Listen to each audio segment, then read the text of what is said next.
pressured by Hutchinson. He goes down again.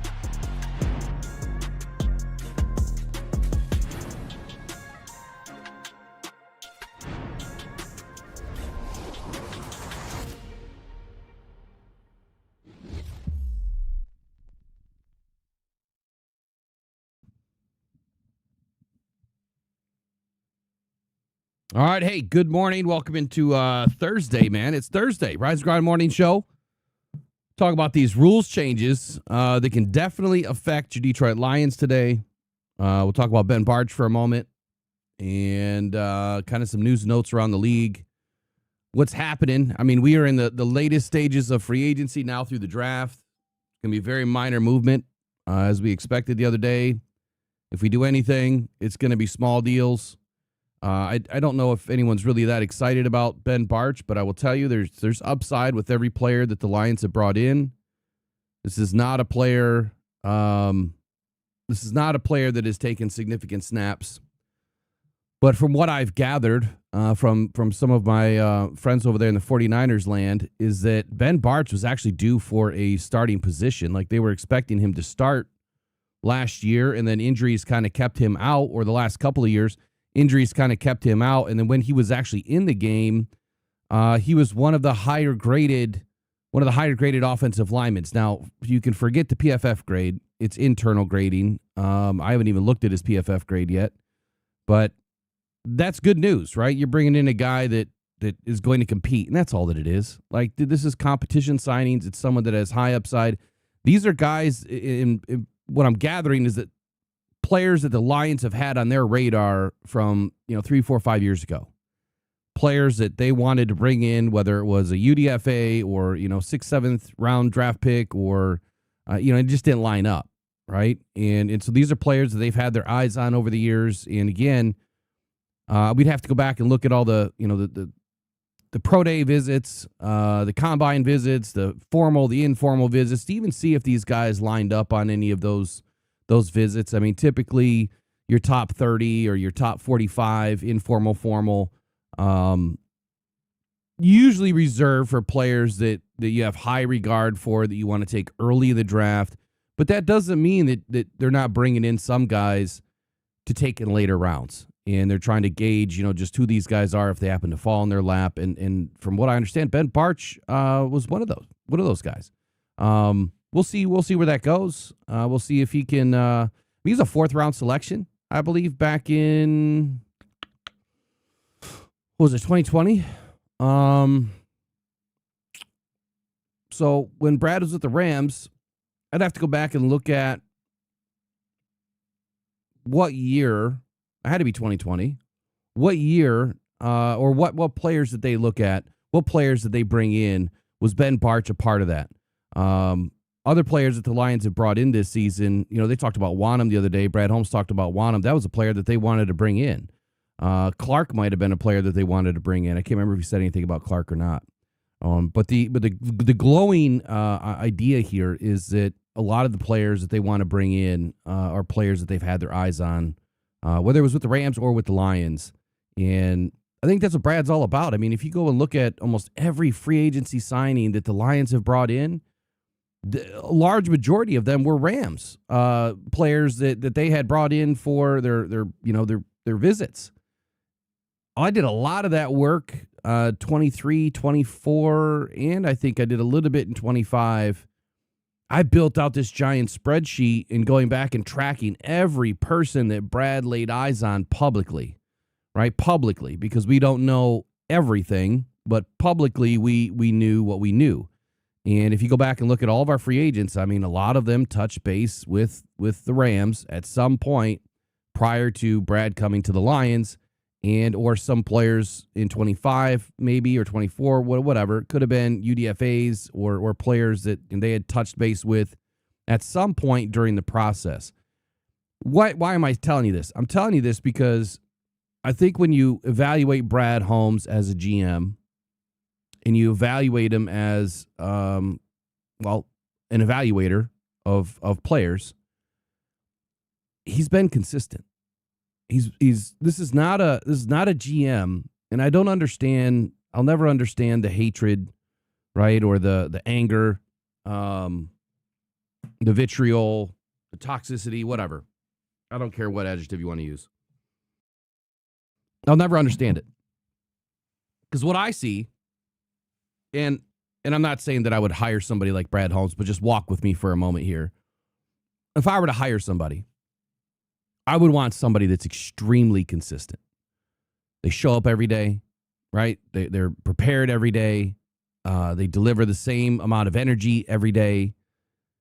And every day you can expect good quality work from them. That's what I would expect. From Brad Holmes, he's showed up every day. He's been consistent every day. He's been consistent with his drafts. He's been consistent with his free agencies. This is not a guy that's out there just going dartboard. You know, he's not out there throwing darts. Now, he's out there intentionally selecting individuals that he either has a relationship with, a previous relationship with, I should say, or someone that he's had contact with, someone that he may have wanted to draft, previously. And then even further from that, it's an extension of that branch, if you will, down to the personnel. Calvin Shepard, Dan Campbell, Petzing. Previous to that, Ben Johnson. Players that we brought, Aaron Glenn. Previous to that, players that we brought in were players that they had relationships with. Players that they could trust to bring in to this culture, help set the identity, and also deliver on the goods and responsibilities of understanding, the offense or the defense, whatever it was, and being a coach, right, as well as a player. So consistency. And if anyone were to argue that point, I would begin to question your values and your morals, your ethics on what consistency is, because that's all I see is consistency. And we've had a consistent winner. Now, last year, not acceptable. I think that everyone understands that. I'm not going to throw my hands up in the air. I'm not going to dance around and act a fool. No, we had a bad year. But I still say it was a good year. When you go through as many ups and downs that you do in a season, and you have to control what you can control, well, there's certain things you can't control. Can't control injuries. And when it stacks up against you, look, there's nothing else that you can do but continue to push forward the best way that you can. And that is staying consistent, right? Not overextending yourself, not going crazy in free agency. One of the smarter things that I saw on Twitter yesterday, which I was not on very often, I haven't been lately, really. Can't stand Twitter. It's probably one of the most toxic places ever. But one of the smarter things that I saw yesterday is, you've got a large swath of the fan base out there that can't stand the fact that the Lions aren't out there getting these big free agents, right? But you're upset that we drafted extremely well and we drafted all these all-pros and Pro Bowlers. It'll never make sense to me that lack of either understanding or you just don't get it. I don't know. Like, you can't have both. You just can't. You're either going to draft really well and keep your guys, or you're not, and you're going to hit free agency every year. You can't have both buckets, but you can perform well within both buckets. You can draft really well, keep your guys, and still do some things in free agency, which I think the Lions have done. And I think that they've done it to a pretty high level. Speaking of that, I started working on a piece yesterday.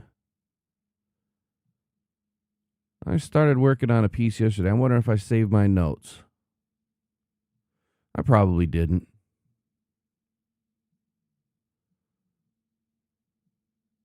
I might have put them somewhere else where they're not accessible at the moment. Let me see. Because what I was working on is how many players we actually brought in on one-year deals ended up sticking around. I'm sure we could just go through the roster and figure that out real quick, but I'm not going to do all that this morning. I hate doing stuff live like that because it can get boring and it drags on and it's not consistent. So I won't even waste your time with that this morning. One final look here. We'll see if it's there. Man, I got miles of notes. Okay. All right. Be right back here. I need to take a quick 2-second break. Got to go blow my nose real quick, and then we'll be right back. I want to talk about Jahmyr Gibbs. There's some movement, and we're just gonna figure what we can figure out. I guess that made no sense. We're gonna talk about it and try to figure out what the hell's going on here and what's about to happen. I'll be right back here in just a few moments.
All right. So I see some of the comments here in the chat. And by the way, I want to start getting more involved with the chat. And like I've told you guys, we're going to go back to doing some shows the way it used to be. I used to be mostly into the chat as far as getting everybody involved, putting everybody's name up, on the screen. And OBS just doesn't have a good way for me to do that. At least that I've been able to figure out. Back when I used like the simple programs like StreamYard or Streamlabs, like there was ways to do that. But those are just not sophisticated ways to run a program. And I just need to figure out the rest of it. So the best I can do is usually highlight you guys and pin your message in the chat for a moment. I'll figure out a way at some point to get it up on the screen. But be that as it may, like Nick P says, I've been asking, for Dan Campbell to kind of ramp things down at camp and practice. And the reason why is, he said before, Nick said that, why so many injuries, though? That isn't just misfortune at this point. And I guess I would be a little careful with that. I mean, look, injuries are going to happen. And as a matter of fact, I listened to somebody yesterday. I went through and did some linebacker rankings and was listening to somebody else. And they mentioned the same thing that we do, or that the Lions do. And that is they practice with intent. Like the reason why their teams were so good was because they went out and practiced like they played. That's what Dan does. They want to practice like they're going to play. And matter of fact, I mean, isn't that the old as the old saying goes, like, you practice what you preach, right? Or if you half-ass it, you're going to half-ass it in the game. You want to practice like you're going to play. If you're just casually walking through everything, well, you're probably going to casually walk through the game too and get your teeth kicked in. So I appreciate what Dan does, and I'm not saying like if the injuries are happening in practice, that's one thing, but they're happening in games. That's totally different. Like, how many players have we really lost at practice? A couple? Ennis Rakestraw being one of them for sure. Outside of that, I mean, I really couldn't name a portion of our former or current players that have been injured at practice. Let me ask you this: if Dan Campbell's practices were the problem, which I don't believe they are, and I do wholeheartedly respect what Dr. Troha had mentioned, that there is an element of science here that will say the more you do, the more likelihood that something's going to happen, right? Well, I think that that's with anything. That's just like saying, Okay, if I put 100,000 miles on this engine of this brand new car, what's the likelihood that I'm going to have something to replace, right? That I'm going to have to fix something, right? Or if I take my engine, I got a brand new oil change, and then I don't get an oil change for 15,000 miles, but I didn't use 15,000 mile oil. I used 3,000 mile oil, which, by the way, within 3 miles or 3,000 miles, that oil's dirty. Like, it's dirty. There might be some more additives in it, some more slippery agents in it to allow it to extend to 15,000 miles. That oil's dirty at 3,000. Okay? So the point is no matter what, at some point, that motor is going to have something to replace. Your body is the same thing. At some point, the more mileage you put on that body, something's going to break. It's just going to happen. And then for some reason, there's other genetic freaks out there that will never have an injury their whole life. They have broken fingers or, disjointed joints or, the normal stuff, the bumps, the bruises, but they may never have an Achilles, PCL, MCL, ACL. They may never have any of that stuff happen. Amon-Ra St. Brown. I'm not going to put a hex on this dude, but he's probably one of the hardest practicing guys out there. He's been with this team going on his 6th season. I'm not even going to finish the statement. You know what I'm going to say. So I don't believe in that 100%. I do believe the harder you go, the longer you go, the more you go, you are pushing that clock to your body's natural alignment that something's going to get out of a line at some point. It's bound to happen with everybody. Whether you're playing football or going to the gym, or running down the sidewalk, it's bound to happen to everybody, right? So I don't think that's the answer here. I really don't.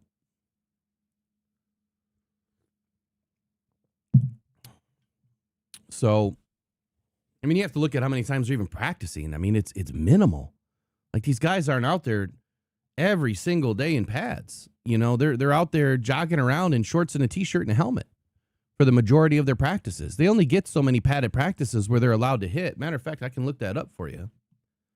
And I do want to get into the NFL rules. There's some interesting rules in here that do affect the Lions, by the way, even though the Lions didn't offer one this year.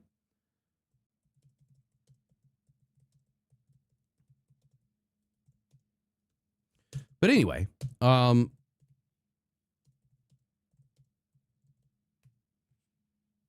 think it should not be a indictment on what Dan Campbell does in practice, that these guys are out there practicing hard. I think that every team practices hard. Some teams don't hit, but okay, we'll take the hitting element out. What you're talking about would be ACLs, MCLs, PCLs, Achilles, right? I mean, that's what we're talking about. Lower body leg injuries that are the most critical injuries to these players. Outside of separated shoulders, core muscle injuries, torn pecs, that would be next. And then brain injuries, neck injuries, spinal injuries, of course. Those are career ending or altering. But if we're talking about just the lower body stuff here, let's be honest. Hitting isn't really going to cause that. Now, if you're driving and hitting, I could see where you could put a little bit more strain. Now, I'm not a doctor. I'm not a physical therapist. I don't do this stuff for a living. But just thinking about it from a perspective of, the way that the body is being used, hitting's really not going to do much except for your upper body, right? Or your hands, your arms, and your pec, because if you're reaching, which you shouldn't be reaching, and you reach to try to wrap somebody up and they run right through you, that's how pecs happen. Right? Or if you're lowering your shoulder, that's how shoulders happen. But those are few and far between. Extremely rare injuries. I don't see a ton of shoulder injuries or a ton of torn pecs. We've had a couple. We had Ahmed Hassanin and CJ Gardner-Johnson. But was that because of practice? Nah, I don't think so. Yeah, you want to use your core. When you're tackling, you want to run through with your core. You drive with your legs, but it's your core that you're really trying to use the middle of your body to lay into somebody. It's the way that you lean, right? Mike P could explain it, I'm sure, to a T. So here's the number. 14 padded full contact practices during the regular season is all you're allowed to have. That is less than 1 per week, but all of those practices must occur within the first 11 weeks. While the remaining 3 practices, the first 11 must happen within the 11 weeks, while the remaining 3 are held for the final 6 weeks. That's it. 14 padded practices throughout the regular season. Now, obviously, during training camp, a little bit different.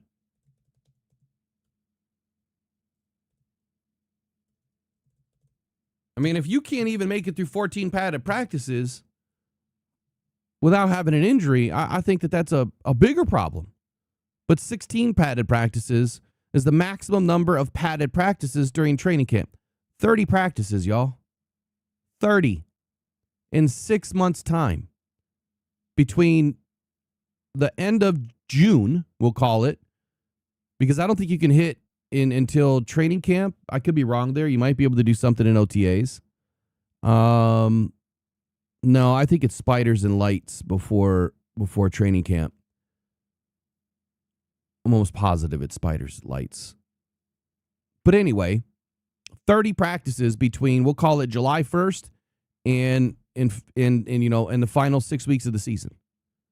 Or let's do it another way. It would be 27 practices between July 1st and the end of the regular season. 27. Or I'm sorry, between July 1st and week 11. 27 practices. That's nothing, man. It's like 1 a week. Maybe 2 a week at the most. And they're out there for like an hour. And they're not hitting all day long. Right? I mean, they might get 8, 9, 10, 12 hits in, depending on how many sets they run and what portion of the practice is just drills, which they have a lot of their practices are just drills, and then some of their practices move to hitting, and then we don't see what they do, inside, but outside, I mean, a lot of it's drills, and then they go do a little 7-on-7, 11-on-11, and it's not like they're out there, trying to kill each other. So I don't think that's the answer, man. And you know what? I don't think anyone's ever looked up to see how many padded practices they really have and to really put that into perspective. But good topic. I think it does have some credibility to it that over the time, the usage of your body and in the hitting, yeah, of course it can cause some issues later. But I think it's, to the least amount of percentage possible that it would do anything different than just running around out there in spiders, because it's the lower body injuries that I think that are more detrimental to any team versus the upper body stuff. So let's get into the next subject here.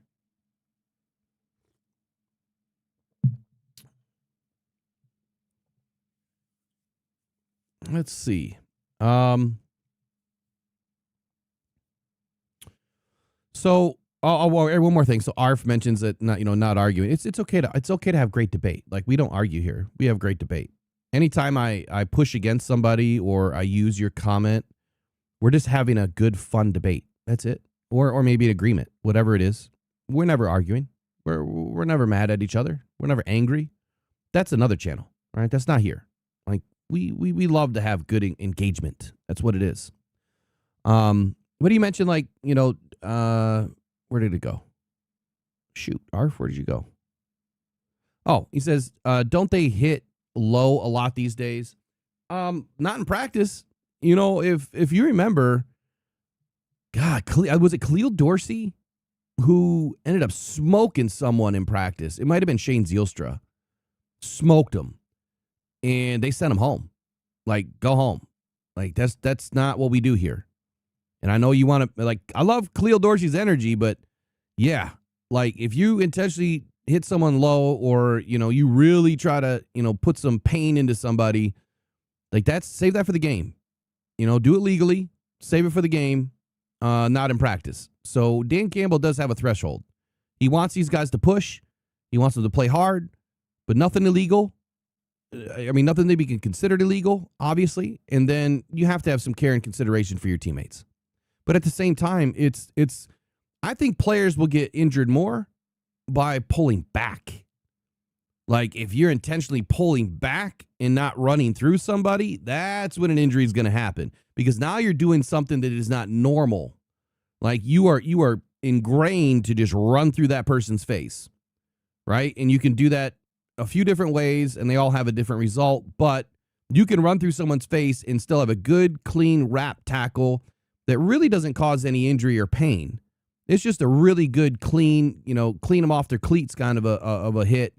And you go to the ground, but not a whole lot of pain there, right? There's other tackles where you can run through someone's face and you really do some damage. They don't want that in practice. But if you pull back, that is when your body is like, oh, snap. That's when something happens. So you want to go through. You want to finish. And I bet you that's what Dan Campbell, I don't know, I haven't heard him, but I bet you that's what Dan Campbell is. Let me write that down for a question in case I get in the room this year. Question is, explain what it is that you ask your players to do when hitting in practice and tackling. Ease up, follow through, wrap and finish. I'm gonna see if I can get that question answered. So, good conversation. It's a good debate. I think we're fine. Honestly, I do. I got a big opportunity here. Had a conference call yesterday with an analytics company. Just to let you guys know, I'm working on a partnership here, some sort of a partnership.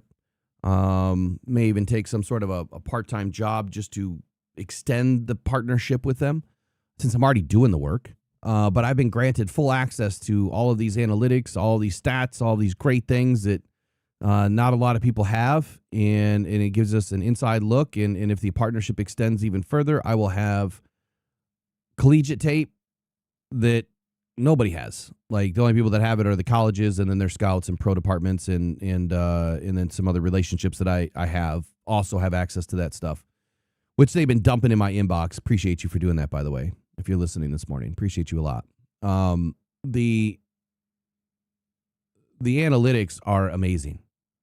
Like the more I just got super intelligent overnight, the more and more I learn. And I say I got super intelligent because the site made me intelligent. Like there's so much involved, and they've been working on this for 10 years.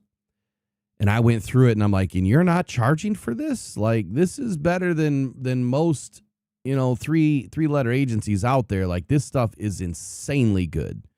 But now I have a resource where I have all of the work that I've been doing on my own for my RAM and T-Taps. I mean, this is almost identical, but they don't go to the other length. And I'm hoping that the relationship gets to that point where I can say, look, this is something that I'm doing.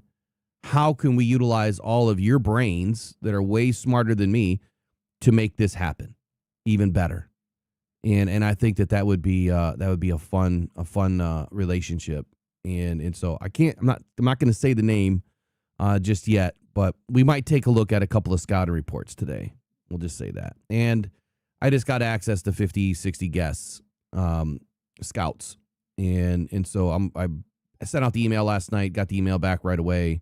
Should be having plenty of guests on between now and the draft, if not every day, every other day, or at least a couple times a week, to start talking about positions. Like I want to break down every position before we get to the draft. I should start releasing my top 25 videos here. I mean, it's really not much more than what you've already seen if you've read, but I want to reach beyond, 1,000 people reading an article to get back out to the, 5, 10, 15,000 people watching it on YouTube and kind of going through what I feel and where these guys belong. Here's the funny thing. Immediately when we started talking about like players like Fernando Mendoza, well, a lot of people thought that I was crazy for putting Fernando Mendoza like in the bottom of my, top 32. I think he was like somewhere between 22 and 32, or maybe he was even out. I can't even remember now. But he was nowhere near the number one. And then in my second rendition, I put him up in the top 10, which like I said, the third one will be the final, but they also had Mendoza at 26. And it's not because, like, these things are not where you're drafting a player. It's the athlete. And I have Mendoza as a tier 2 athlete. I have him as a second round grade from an athlete perspective. Okay, athlete, not draft. He's got a great arm. He's got a great brain. But the body, the mechanics, the arm. I mean, he's got a great arm from an accuracy perspective, but like no power. And so that's tier 2 athlete to me. He's going to be a first round draft pick, and he could be the next Tom Brady that just evolves, right? And ends up being a really good quarterback in a good system. He's a systems quarterback, but he's not a number 1 tier 1 athlete, if that makes sense. So anyway, super excited about this partnership, relationship, whatever we're going to do. It'll be great. It'll be great. All right, let's get into the rules. Growing a lot, man. Love it. It's all coming together. It's all coming there. We're almost to where I thought I would be. I mean, we're ahead, but we're almost to where I thought I would be.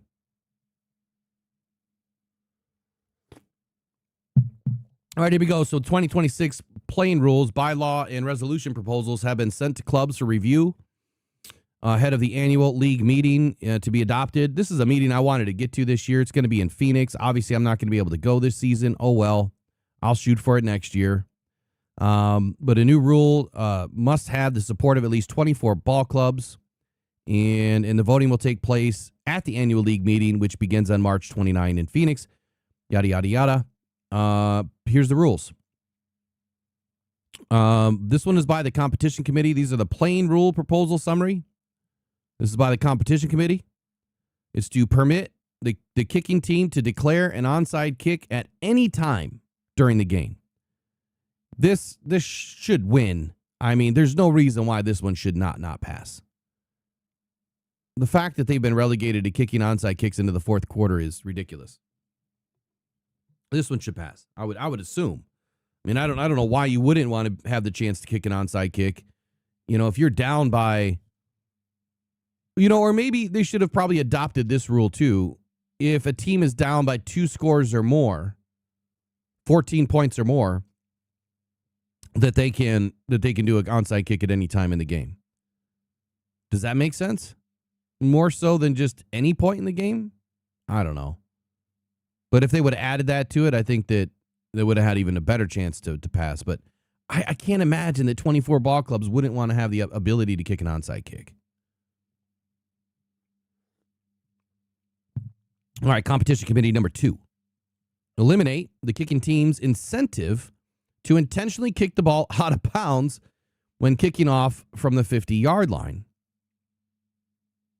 Okay, so if I understand where they're going here, when you kick it out of bounds, it comes to the 40, right? I mean, why? See, if it were me, I wouldn't even kick the ball. I would go for it, and I would do what Caleb Williams did in 2 games last season. He threw intentional interceptions, and if anyone tells me anything different, I don't believe it. Or that he's just that terrible of a quarterback. He threw intentional interceptions on 4th down. I feel he did that. And I've seen Jared Goff do something similar. Like, you're going to put the ball where it really doesn't belong, and if you get it, you get it. Great. If it gets picked off, nobody cares. Because it's 4th down and forever, and you really need, to get some points or whatever, and you're at the 50-yard line, and punting the ball, pretty tough to do.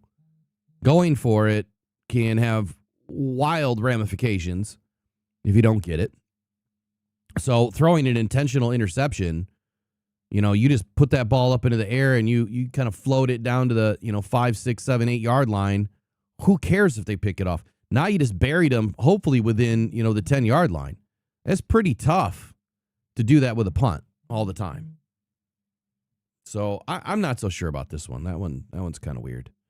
Competition committee number 3 says to modify the kickoff alignment requirements for the receiving team players to set in the setup zone.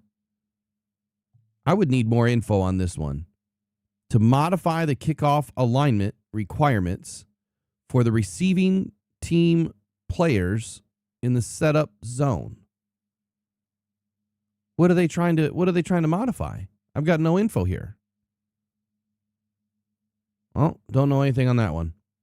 Next one, number 4. It says to allow league personnel to consult with on-field officials when considering disqualifications for both flagrant football acts and non-football acts without being called on the field.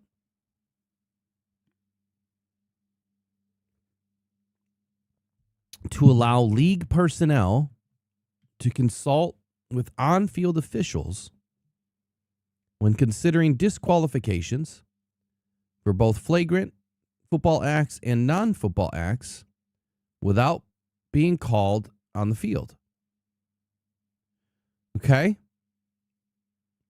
So what constitutes league personnel?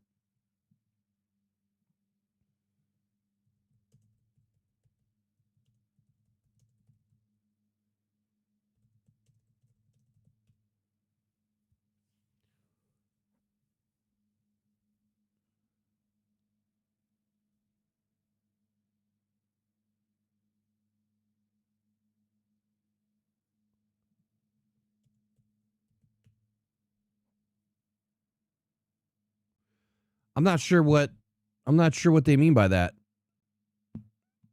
Anyone have an idea?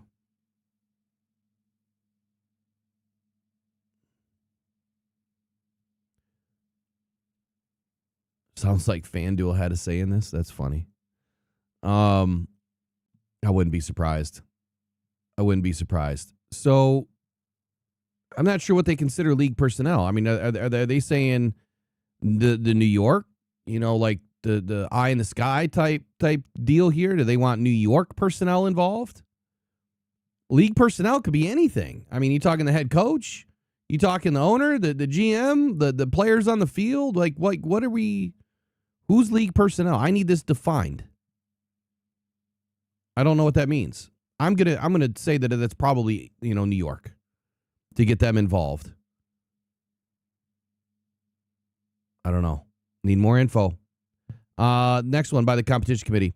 For 1 year only to allow the NFL officiating department to correct clear and obvious misses made by on-field officials that impact the game. In the event that there is a work stoppage involving the game officials represented by the NFL Referees Association. Hold on.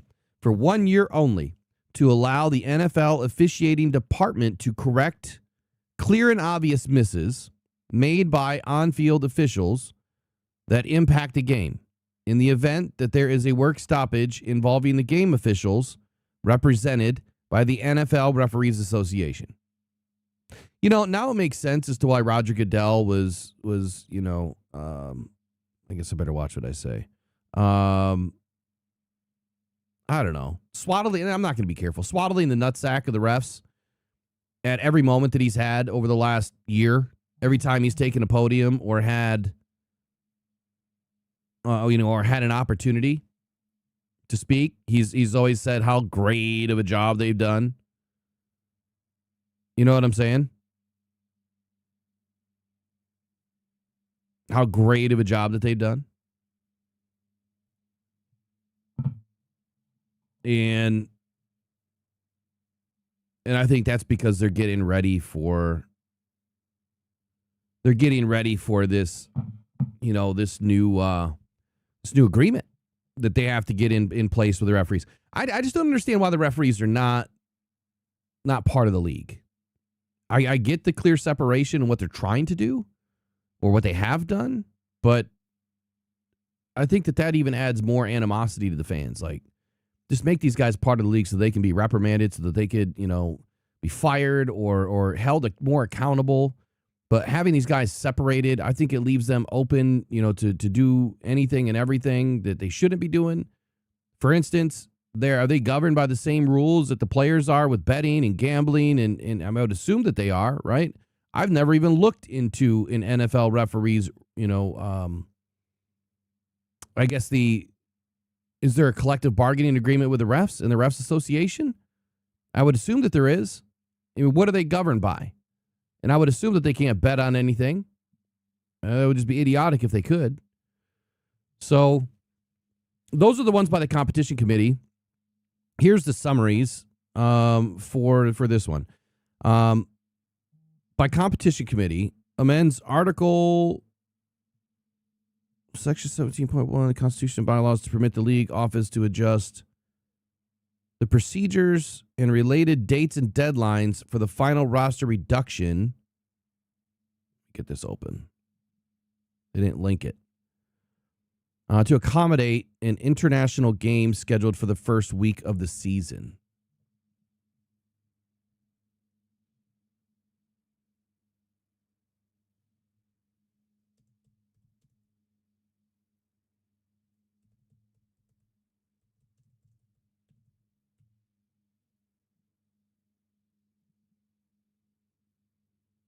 Come on.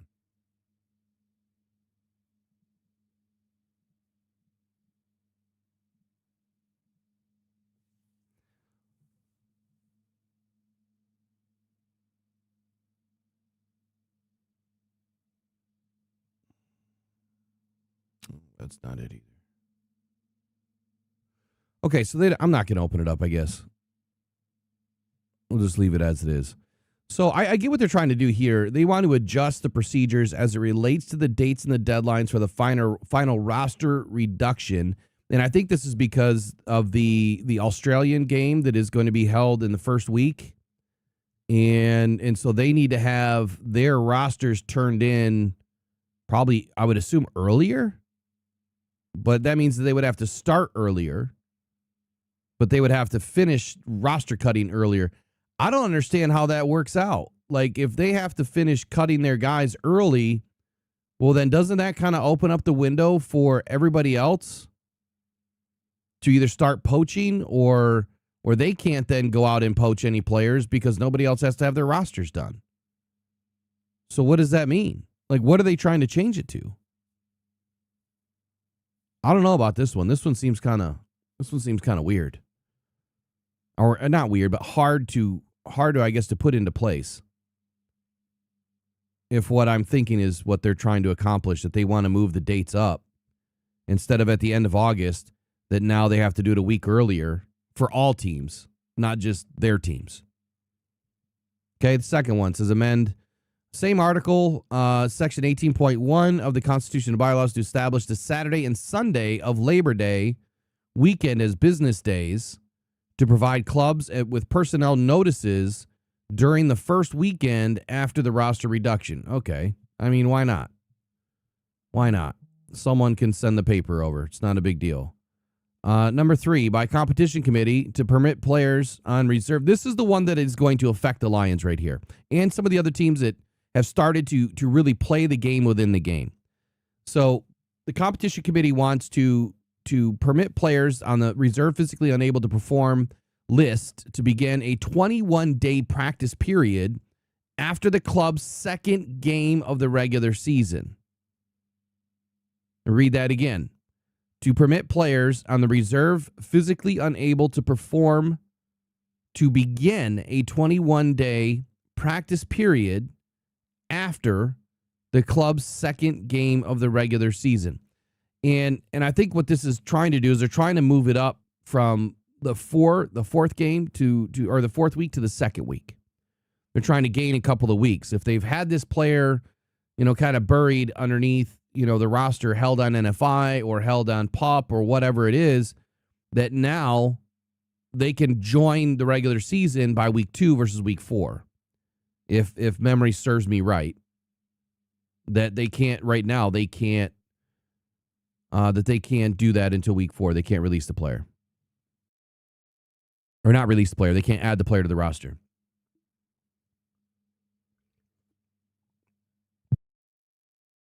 Take a quick question here by John Peebles. It says, how are these international games benefiting the NFL? Man, that's a loaded question, my man. Or woman, whatever you are. John Peebles must be a man. So honestly, like, they're extending you could ask Roger. I mean, he's answered this numerous times, but just from a very quick perspective here, they're extending the NFL worldwide, building relationships worldwide. Eventually, there could be some international team. But just think about how many jerseys they're selling, right? And how much ticket sales, at some of these events, these venues have well over 100,000 seats in some of these soccer stadiums, football stadiums, or wherever they're playing. They can hold massive amounts of people. So the ticket sales are insane, insanely high, but they're also grasping more market share with eyes on the NFL. I mean, you're talking, you're getting more Netflix purchases if Netflix is over there, right? More Amazon purchases if Amazon is over there. You're getting more Paramount Plus, and I mean any other app you can think of where an NFL game is hosted. I mean, why do you think that the NFL has gone from just being on a couple of local channels and the NFL channel to now 8 or 9 different types of apps, right, for specific games? Because that is forcing the hand of people to purchase an app, and then the NFL gets kickback from that. So the media rights, I mean, the advertising deals, the International Brands Association and their media rights and their commercials and everything else is huge. He's adding billions of dollars to the bottom line. Billions.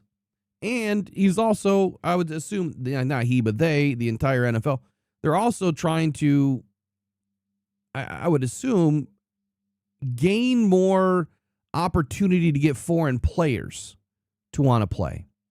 When you look around the league, there's not that many foreign players outside the United States or Canada that really play American football. And I think that this is just yet another way that you can potentially get more eyes and ears on things and get more players to want to play American football. There's so many different layers to this. I couldn't even speak to 1% of it probably. And that's the 1% I just gave you. From my limited knowledge of what they're really doing. Next up. Let's see. Resolution proposal summary. This one's by Pittsburgh. To make permanent the change implemented during the 2025 season that permits clubs to have one video or phone call with no more than 5 prospective unrestricted free agents during the 2-day negotiation period, and to permit clubs to make travel arrangements with such players upon agreeing to terms. So they want to make this now formalized. And then Cleveland wants to allow draft selections to be traded up to 5 seasons in the future. Wow. Wow. Well, we talked about this before. Remember, we talked about potentially being able to trade draft cap up to 5 seasons. And now Cleveland wants to do it. They're proposing it. They would like to do it. None of these rules are like great. I feel like this is kind of a down year for big changes. I don't think there's anything in here that really is groundbreaking per se. The one rule that I would like to have seen put in is, hey, can we get these damn refs mic'd up? Can we hear what they're talking about while they're conversating about an infraction on the field? I want these guys mic'd up. I want it to be like the UFL, and where we get an inside look at what they're talking about. Transparency. That's what I want. You make this transparent, and not only will it help, I think, with the NFL fans feeling a lot better as to how certain games have been handled. Honestly, it'll open up a window of opportunity for more income if they really wanted it. More revenue generating by just, hey, we'll charge $5 for the inside look at the ref, during every game. You just got to buy a separate app within the app within the app. There's so many different ways to do it. But then it will settle a lot of debates. And I think it would make the refs more accountable. I think it needs to be done, man. It really needs to be done. All right, take a quick break. Be right back.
Pressured by Hutchinson, he goes down again. That's weird.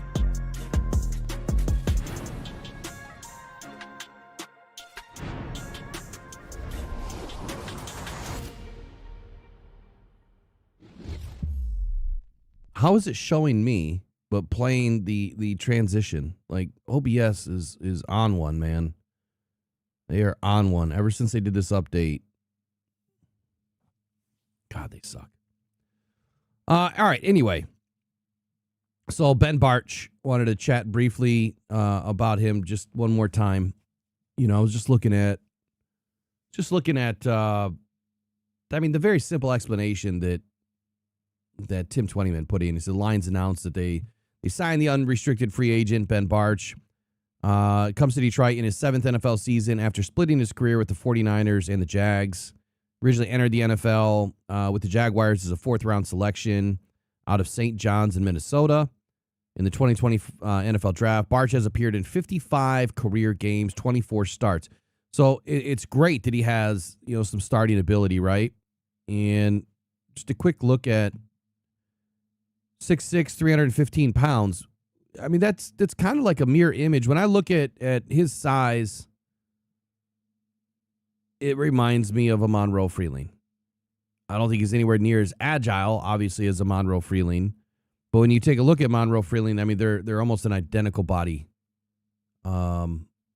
type. So it's not to say that Monroe Freeling wouldn't fit. I'm just saying I think he's too light. When you look at Ben Bartch, the player, overall, come on, where did it go?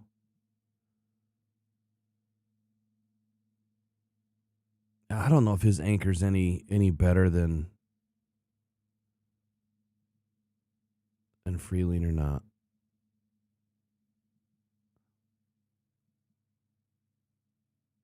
He's got some big arms. I don't know the length, though. Take a look.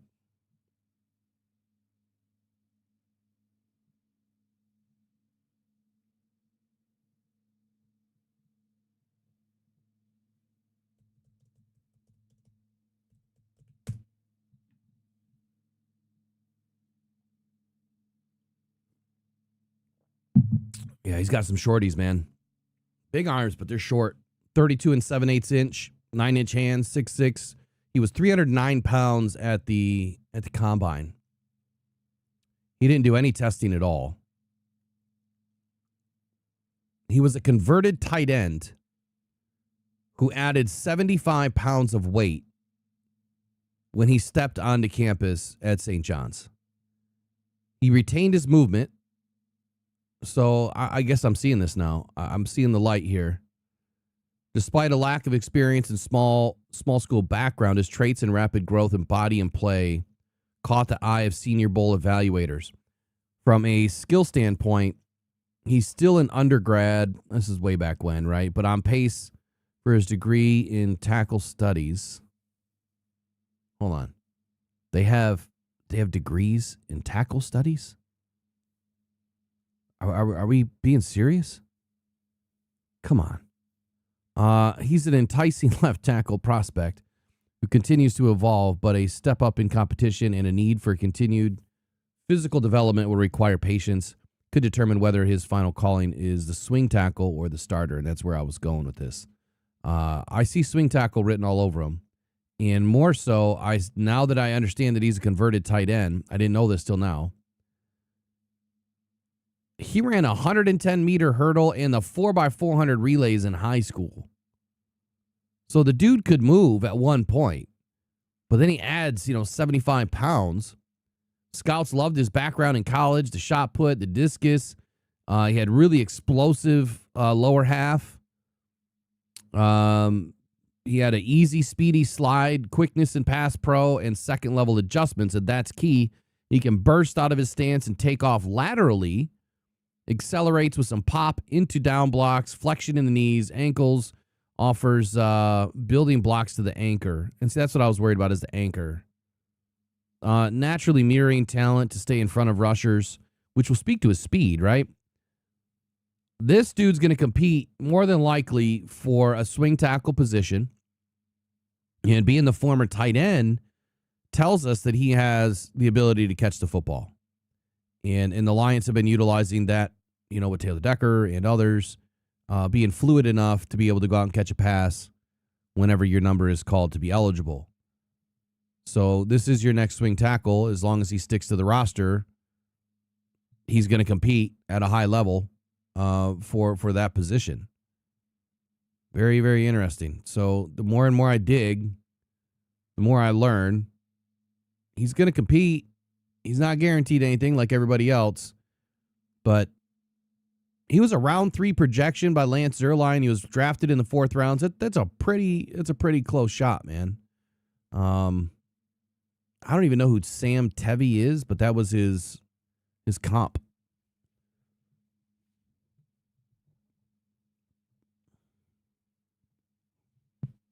Yeah, I mentioned that earlier, that he was supposed to become a starter and that injuries kept him out. I mentioned that earlier, Rod. I don't know if you were in earlier or not. But yeah, that's also written in an article or 2 or 3 that's out there talking about the same thing. He was supposed to be a starter, but to a lesser degree, like they were trying to get him up and going. I need to go find that article is what I need to do.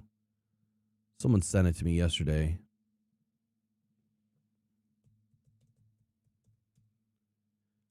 And the only reason why he was supposed to be, from what I understand, a starter, though, is because of the other injuries on the offensive line.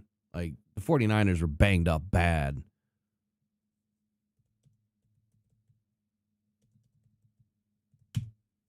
I don't think it was ever the long-term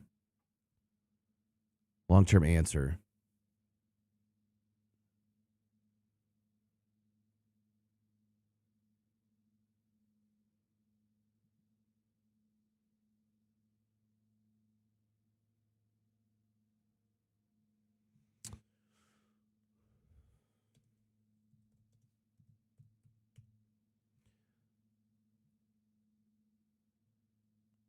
I'm not going to be able to find it right now. It was so deep in research.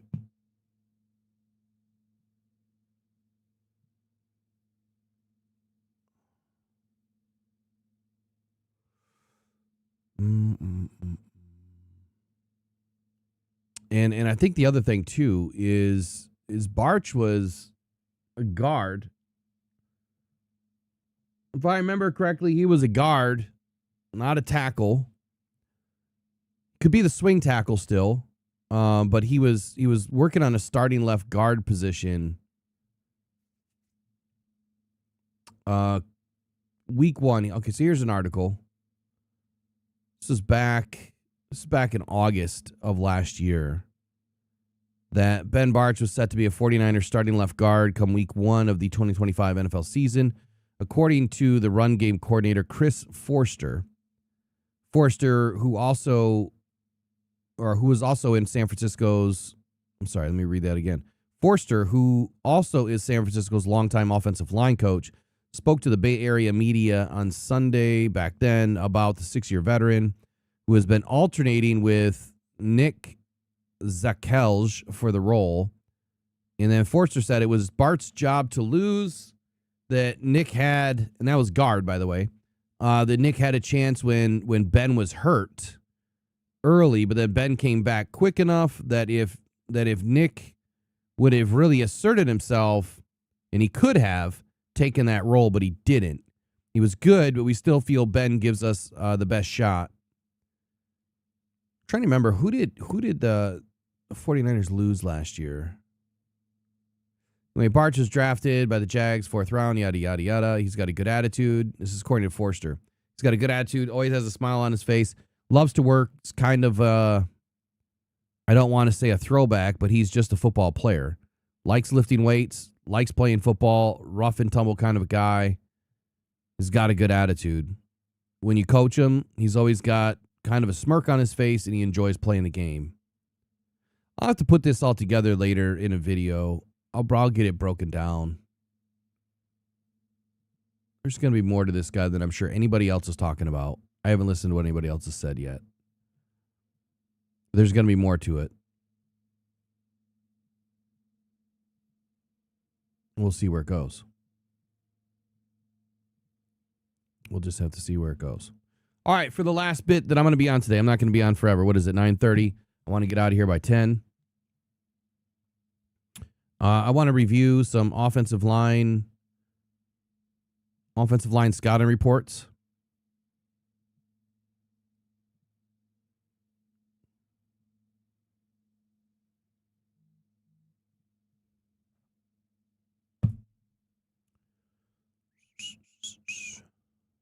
Okay, I'm going to start with Francis Maui Noah, or Maui Goa. So he's a 3-year junior, and they're listing him with moderate risk. Let me go back to what is moderate risk?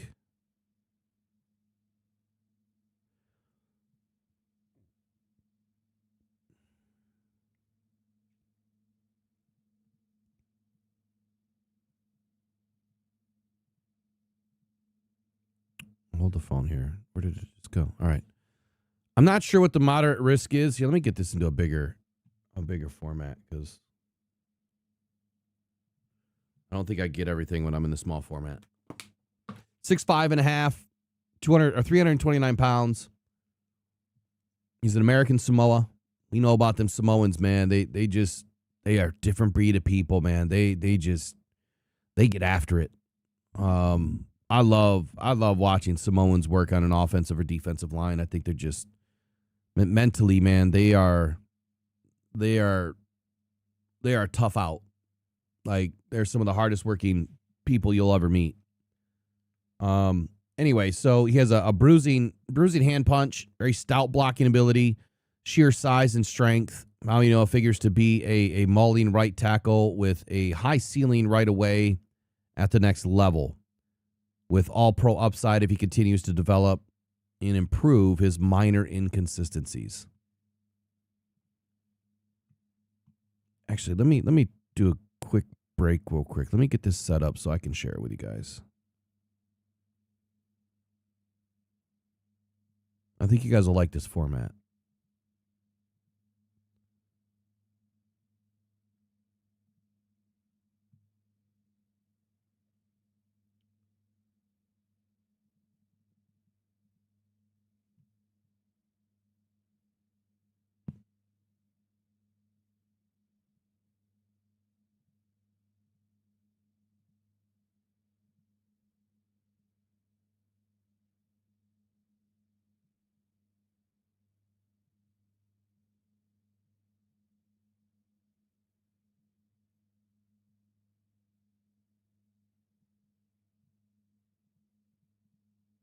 Man, we don't have anybody in today, do we?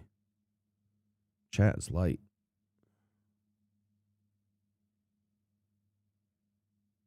Should have just taken the day off. Let's turn these ads off.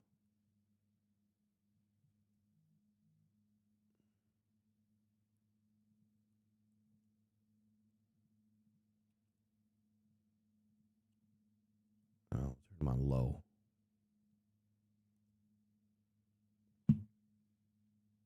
All right, anyway, here we go.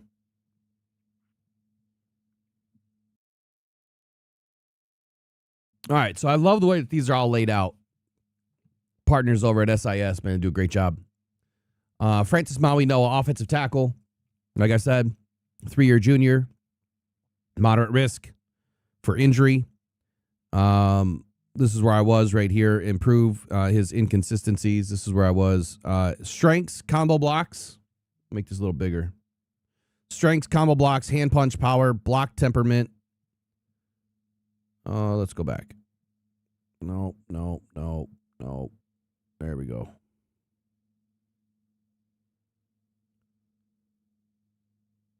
Block temperament, weaknesses, pad level rises at times, pass block anticipation, effectiveness in space. So what I've noticed what they do is they have a very similar style. I mean, they've been doing this way longer than me, but I didn't even know these people existed until 3 days ago or 4 days ago. Height 6'6", weight 329, 33.25-inch arms, 10.5-inch hands. So all good here, right? When you look at the I don't know the color grading here yet, but I'm just going to assume that the 33 1/4 inch arms is probably down in the, I don't know, 30th, 35th, 40th percentile. And that's probably what these colors and, lines left to right mean. 329 pounds is probably up in that 85 percentile or 85th. 10.5 inch hands is definitely going to be up in that 85th percentile. 6'6". I mean, I don't know how that would be, 55, 60 percentile. I mean, he's definitely the right height. Critical factors, he's got a relative athleticism score of a 6. And by the way, like 6s and 7s, 7s are a very, very, very good score.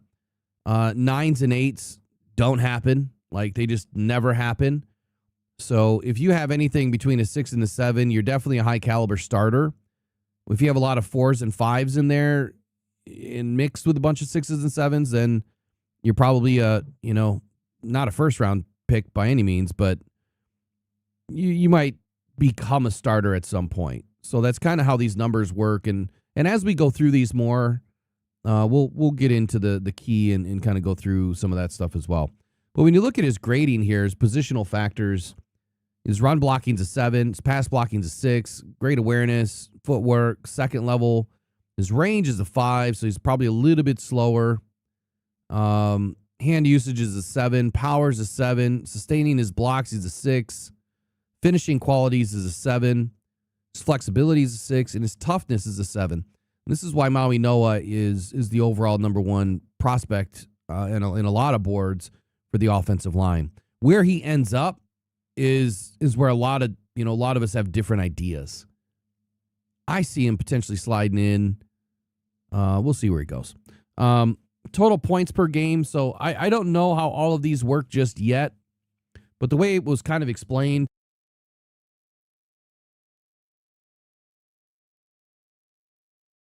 the way it was explained to me is, what are the points per game that you are adding, I guess, to, like, what is your value in the total points? Let me just go and find the key, which is here.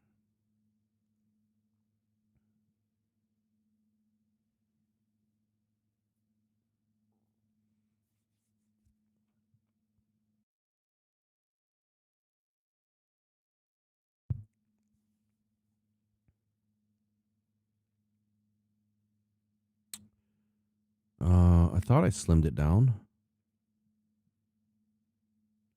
Here we go. I mean, they have so much stuff in here, like blown block assignments, percentage of runs that didn't go through the designated gap, runs to gap split. And so this is what I was saying, like, if I end up joining this company with some sort of a partnership, that I'll be doing all this grading and going through all their systems, which would be fantastic.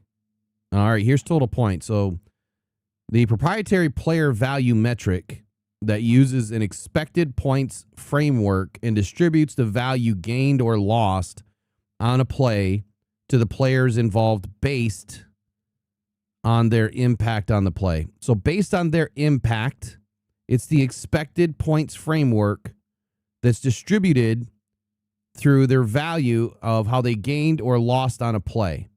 Total points rating is per play compared to average, scaled so that 50 is poor and 99 is excellent.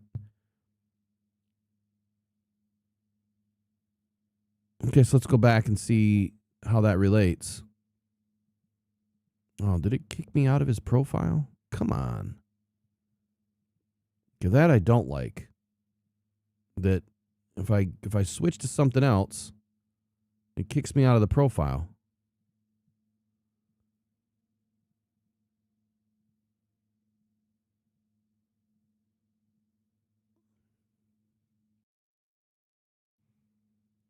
All right. So 3.2, but I don't know the scale. I don't know what that scale goes up to. But when you look at the next one down to 98, remember that was scaled from 50 to 99. So I mean, he's almost perfect, right? So total points rating overall, he's obviously phenomenal. Total points in the pass block, he's a 99. Total points in the run game, he's a 93, which he's the 6th ranked offensive lineman in that category, which means there's 5 other guys that rank higher than him. I'm interested to know who those guys are. Blown block percentage is a 1.2%. He's the second greatest, the second best ranking out of all offensive linemen from a blown block percentage.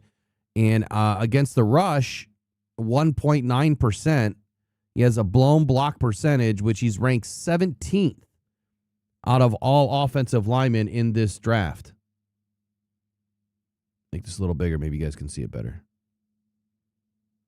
There we go.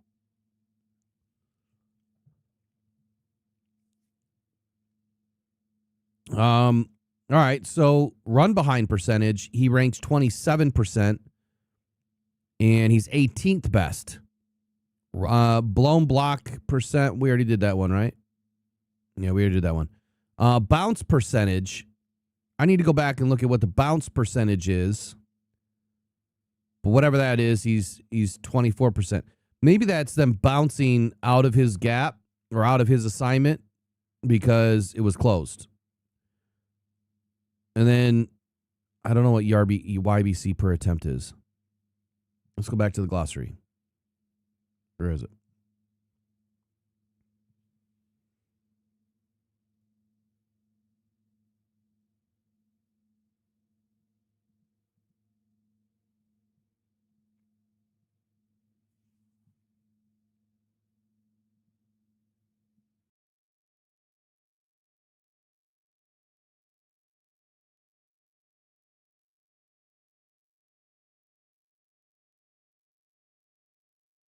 As you can see, like, this is going to give us so much information here.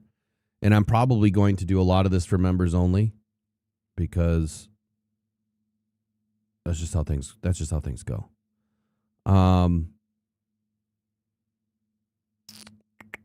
Run behind was percentage of plays where the run was intended to go behind the blocker. Okay, that's self-explanatory.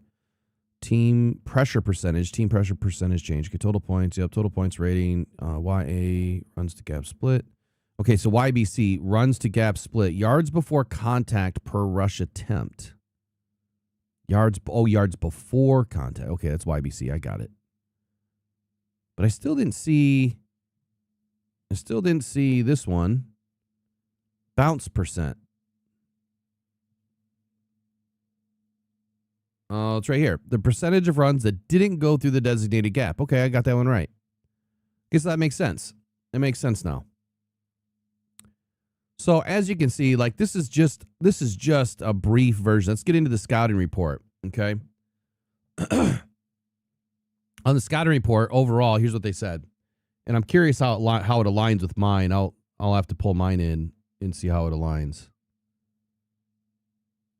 But Maui Goa is the starting right tackle in Miami's pro-style offense. He's a former top high school tackle recruit and fit right into Miami's starting lineup on day one.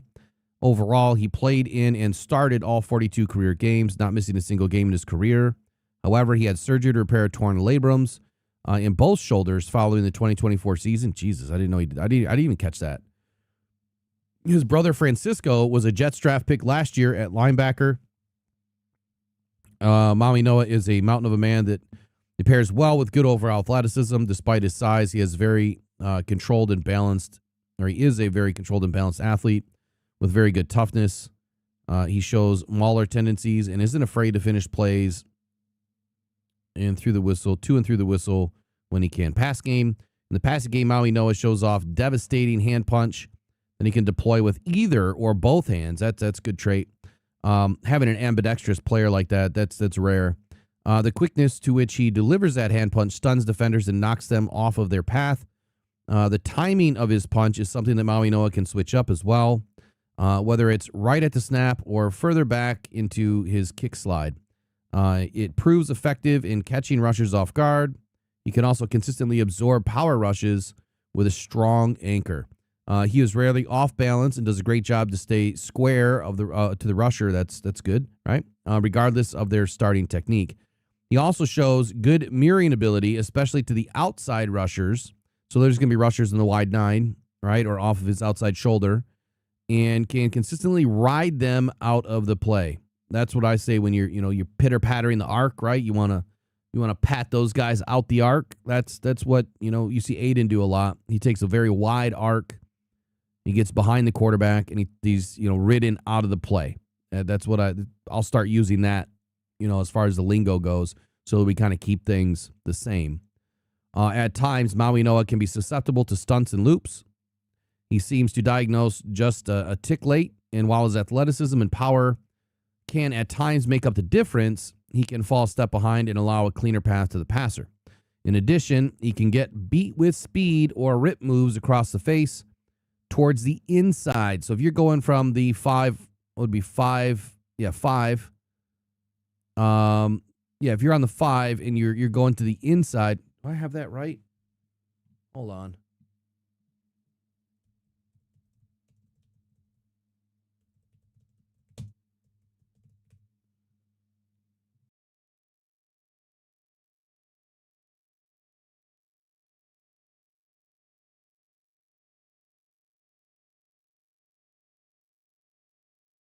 Yeah, it would be the 5. So if he's out on right tackle and you have a defensive end that's playing the 5 tech, or even a defensive tackle that's out in the 5 tech, right? Or you have a defensive end that is in on the 7, or even out to the wide 9. If there's no tight end over there, I guess you would call that the 7. I guess it could be called wide 9 too. But anyway, if you have a 5 tech off on his right side, if he's at right tackle, and they're crossing his face going to the inside, that's what they're talking about, that he can be beat with speed or rip moves across his face. Here's what I'm talking about. Let me kind of show you one of the things that I use. This helps make you a little bit smarter. All right, something that I refer to a lot. I pretty much have it memorized, but when you start hearing people talking about, 3 tech, 4I, 5, 7, wide 9, and then your D gap, your C gap, your B gap, your A gaps, right? This is what they're talking about. And we will do some high level overviews. We do it every year, but we'll start doing more of it probably in the evening, where we're going to start talking about, offense, defense 101. It's something that I've always wanted to do. And I want to bring in some guys that can help explain these things better than I can. And we'll learn, right? Our goal here is to learn and become more involved, more intelligent fans, so that when you hear the noise, it's just noise. And that's just something that I pride myself on, that we want to be smarter people, right? Smarter fans. We want to be the most intelligent fans in the stadium, or in the group at Buffalo Wild Wings, or even in your own living room. Like, you want to be able to come at these guys and out of left field when they're just running their yak mouth. And you're like, look, man, like, you don't even have it right. Like, this is what they're doing, and this is where, if you want to learn, this is where you go. So you can download this. I'll make it available. I'll put an article together and we'll talk about alignments, and I'll put some of this stuff in there so that you can match this stuff up with what people are actually talking about. Evaluators, scouts, when they start talking about this stuff, you can say, okay, I get what they're saying now. And anyway, I'll digress. Hopefully that makes sense now. In addition, you can get beat with speed or the rip moves across face. Yeah, we went through that. This is typically when he's at the back of his vertical set and waiting on the rusher to get to him. I'd have to watch film on that exact movement.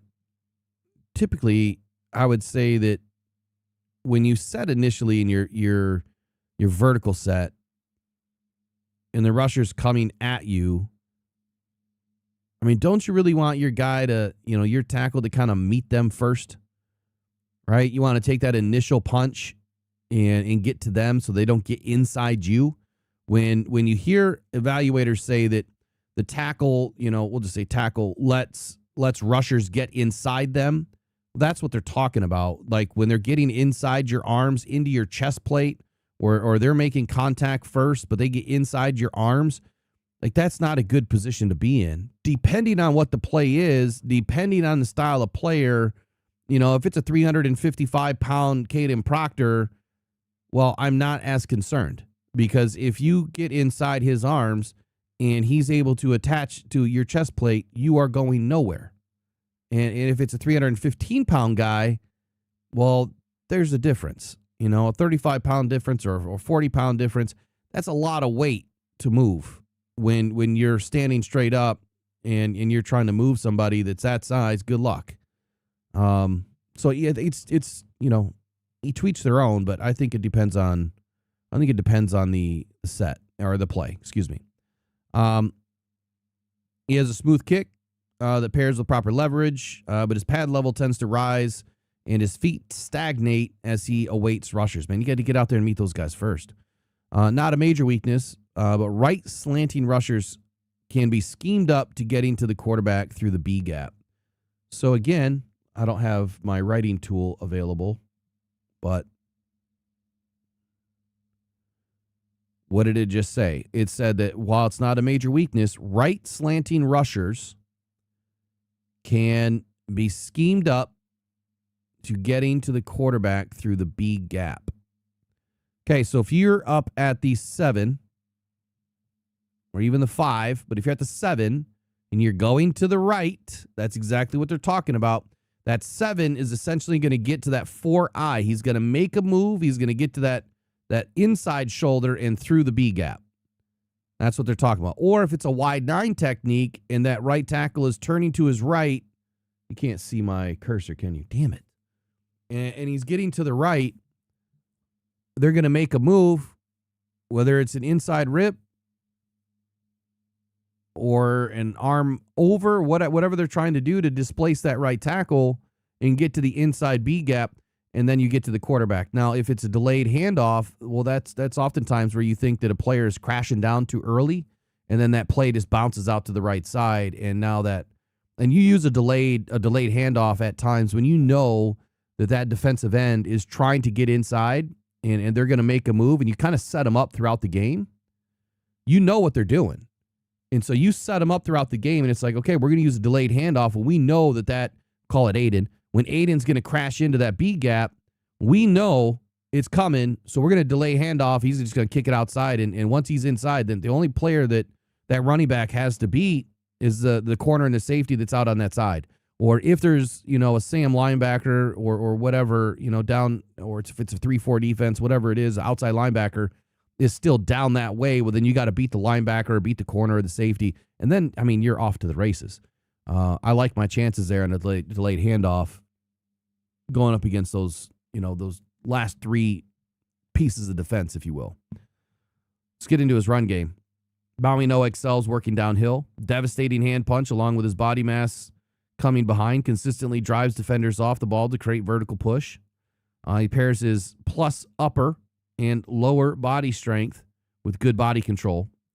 Allows him to clean defenders out. This is especially apparent when working inside against defensive tackles. His ability to stay low to the ground despite his size, punch the defender in the midsection, and then drive them to his left. Okay, I'm trying to visualize this as I'm reading it. Opening wide running lanes for his running back off of his right hip. Okay, so we're talking C gap, D gap. Depending. All right, so while Maui Noah's power is his hand punch, it's very good. The placement of the punch can leak a little wide at times. So when you talk about, you know, wide hand placement, that's what he means. Like, wide hand placement can be a problem. You want to keep those hands inside. You know, sometimes you'll see, you know, offensive linemen, you know, when they come out and they set, right, and they put their hands close together. I mean, I've seen them do it kind of like a receiver does it in practice. I'm not saying this is the right way, but I've seen them, you know, kind of make the diamond or the W just to get them to continually put their hands together, right, and keep them inside. Otherwise, they leak out. You can't even see it on the camera. They leak out like this. And if you get wide, I mean, you're talking 30 inches wide across somebody's shoulders or 20 inches wide across somebody's shoulders, that's when a defensive end can kind of eat that up, and they'll just club or swim their way through you. It's especially apparent if he needs to take a few steps to meet the defender. That's what I was talking about earlier. Like, you want to get out there and meet that defender. Don't let him get into you.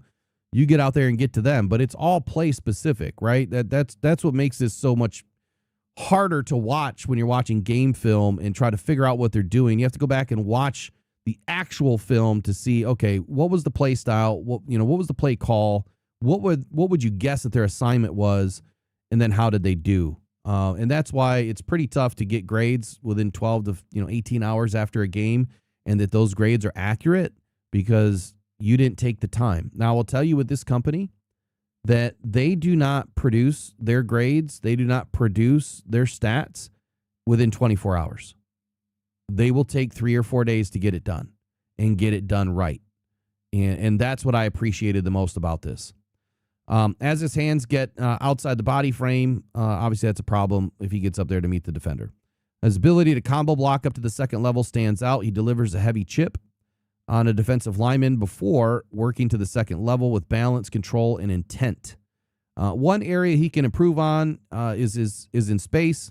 He can make plays ahead of screens, but he seems to lack control and want to deliver a gigantic blow, which often leaves him lunging and missing potential defenders. Maui Noah shows good temperament, always playing with nastiness and toughness, but staying within the confines of the whistle. Man, getting right to the edge. You love it. Last word. Man, we kind of write the same, right? I put the Rock's take in there, or the Rock's final word or whatever. I'm glad to see other people do the same thing. I thought I was just an outlier that not everybody did that. Maui Noah projects as an immediate, of course, that's my take, though. It's not the overall take. Maui Noah projects as an immediate high-end starter at right tackle. He's scheme versatile, will fit seamlessly into his zone or gap scheme. Some teams could view him as a guard. This is where I thought he could potentially be. Guard to the average length and his power. So with the arms being what they are, I think he projects as an all-pro guard. And I see that a lot with the tackles in this class. Like, a lot of these guys could be all-pro guards if the team that's choosing them decides to place them inside, which I think is the right move for a lot of these players. But we'll see what they do. While he could start inside as well, he should be given the opportunity to play tackle first.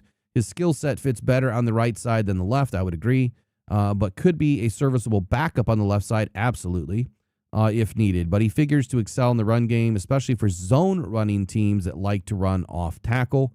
His size, hand punch, and anchor will allow him to make an impact in both the run and pass game from the right side in the NFL. So, yeah, big shout out to Steven Marciello. I am working on getting that individual to join one of the shows here soon and break these guys down even further. All right, let's look at Caden Proctor real quick.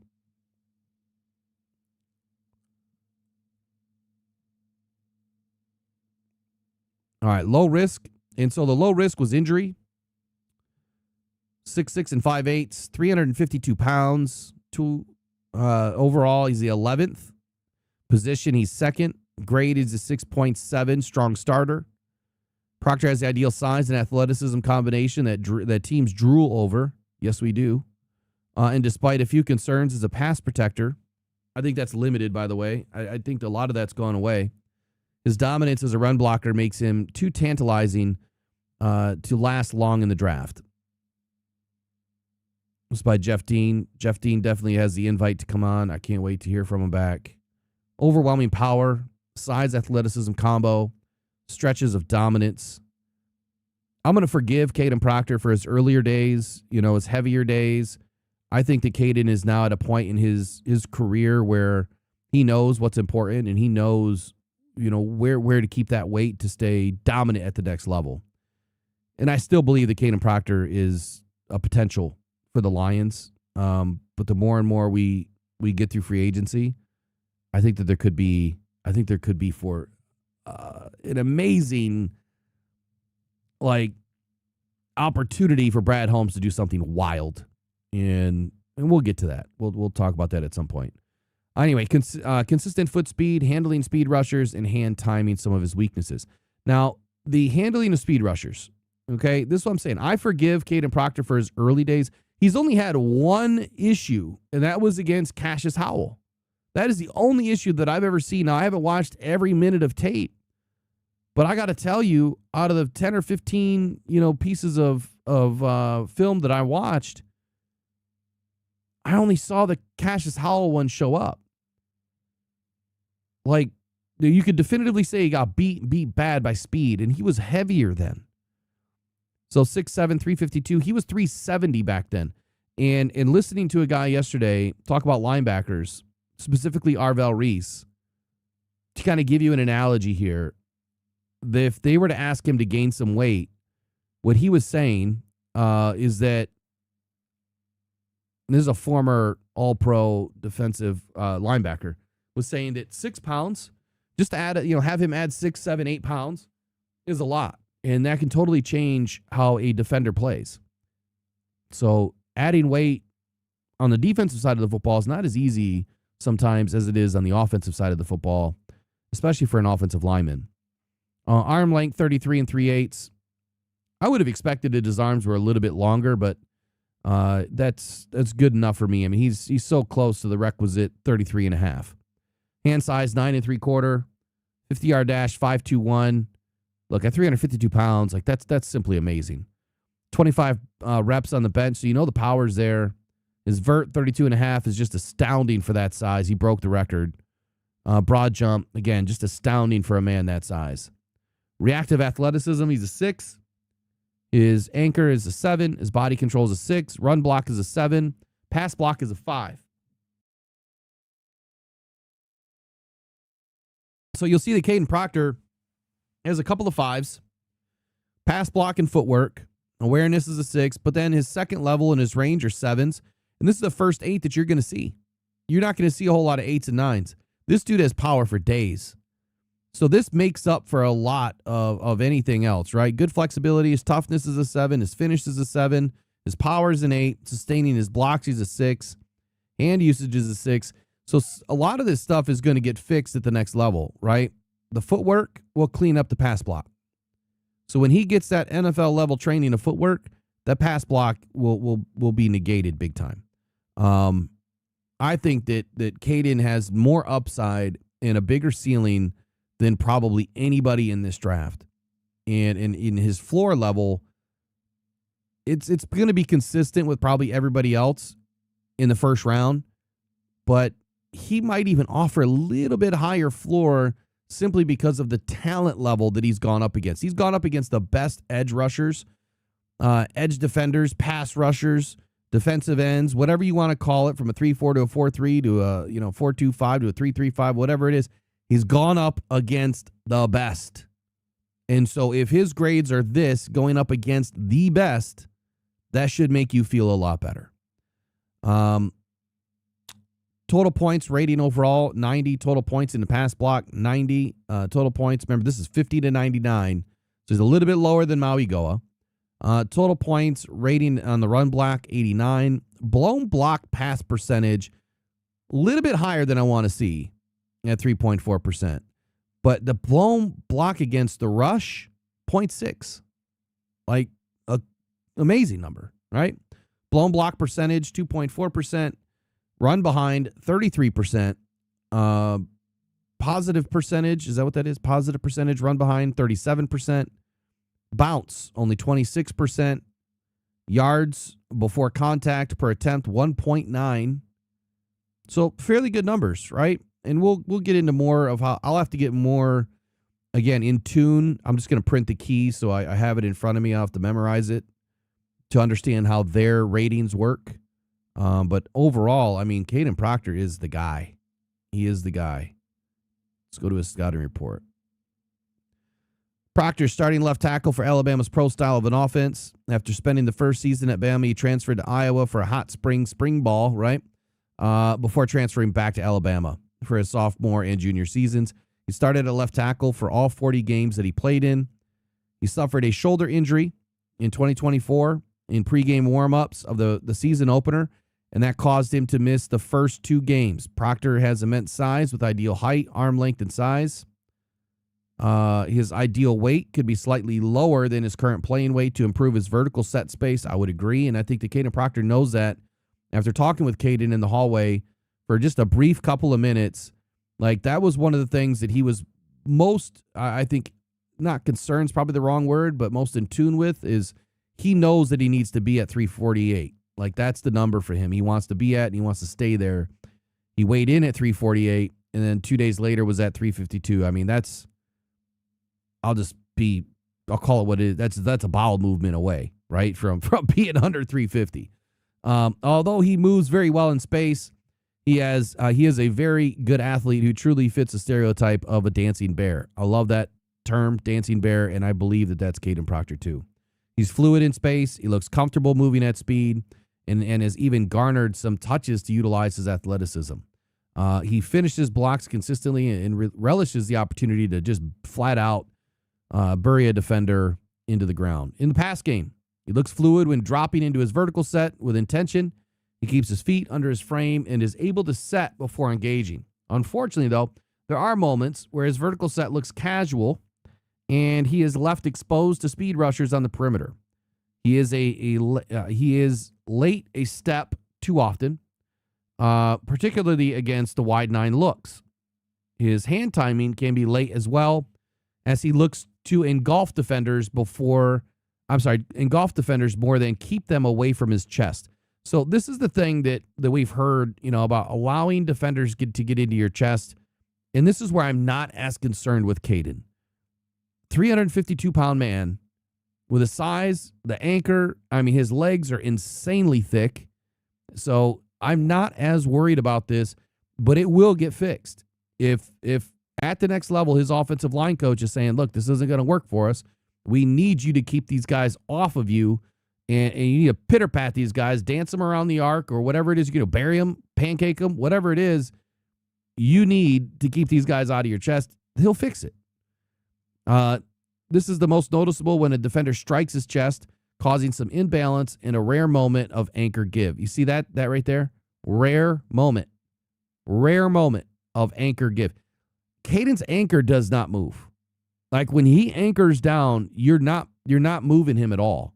And that's why so this gentleman here, Jeff Dean, has done an excellent job at going in and finding all the strengths and weaknesses about Caden Proctor and outlining it here in the SIS NFL draft profile. So Proctor has very good grip strength that makes up for some timing concerns as he controls the engagement through the rep.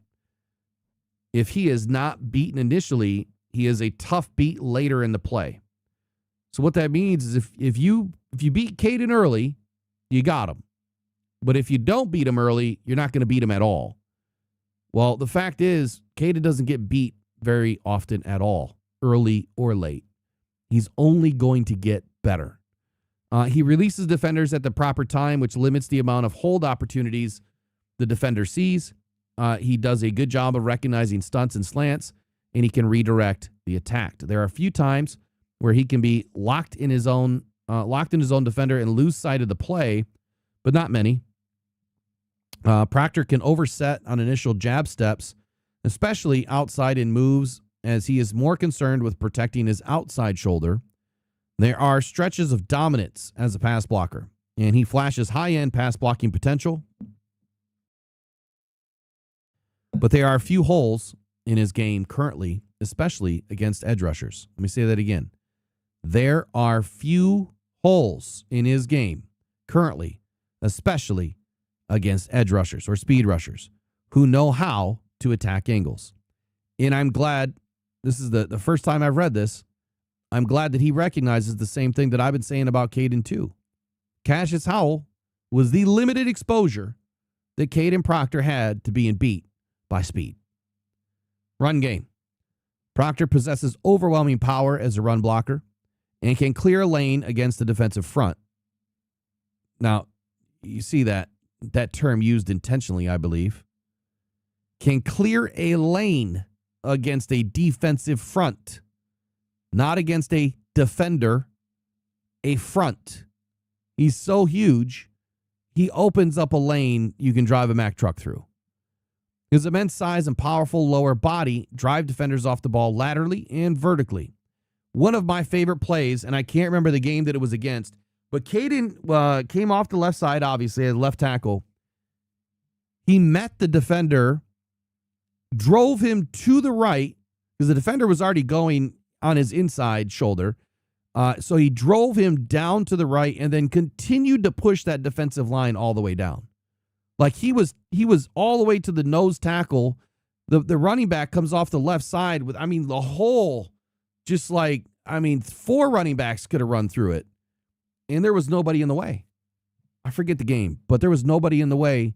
I think that running back grabbed about 30 yards on that play. I think safety saved the play on that one. So when he drives down, he down blocks, but then he also pushes down the line. Like you can't get off your blocks. You can't get off the offensive line and then turn around and try to go catch the running back. So if you don't have a linebacker that's free, you can forget about it. He creates noticeable lateral push on down blocks and creates a wide wall on seal blocks that is very difficult to work through. His vertical push is a step behind his lateral push, but there is movement. And despite his height, he usually plays with proper pad height. That is especially important. He's tall. He's massive. And the fact that he's playing with proper pad height is impressive with how young he is. We just read Maui Goa's, right? And Maui Noah, and he's right around the same height, obviously 30 pounds lighter, but he plays with an upright posture at times. Caden, taller, bigger, longer, higher hips, plays with proper pad height. Proctor is equally as comfortable working away from his primary spot at the second level or in space. He approaches linebackers with sound technique and latches on consistently to remove them from the play. He looks natural as a puller and is able to quickly hit his mark. That's especially important in what the Lions do for their offensive schemes, whether we are running outside zone or running a gap zone, the wide zone, whatever it is. Second level defenders are going to meet Caden or whoever our left tackle is, as well as our center. And when we run pulling guards, those guys need to get out there to their landmark on time and then be able to handle the linebackers or whoever they need to erase. Caden does this with natural ability, right, as a natural puller, and is able to quickly hit his mark. He locates his target and then punishes the defender. I mean, it's like he bends the guy over and just BTA all day. This range extends well outside the tackle box as he is able to fluidly maneuver in space and locate defenders much smaller than himself. He plays with controlled nasty streak that allows him to finish blocks with authority and drive defenders into the ground. There is some ability to kick inside if needed, as his pad level and lower half should not hinder his ability to create running lanes on the outside. Last word. Proctor projects as a starting right tackle. I would say left.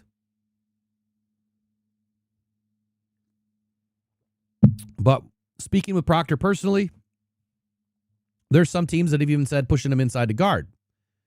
If he goes to guard, he'll be an all-pro guard within 2 years, 2 seasons, if not his first season. That's probably a little high there, but definitely within a couple of seasons, Proctor would be an all-pro guard, without a doubt.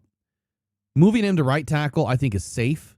I think that's the safe bet to start him at right, then move him to left.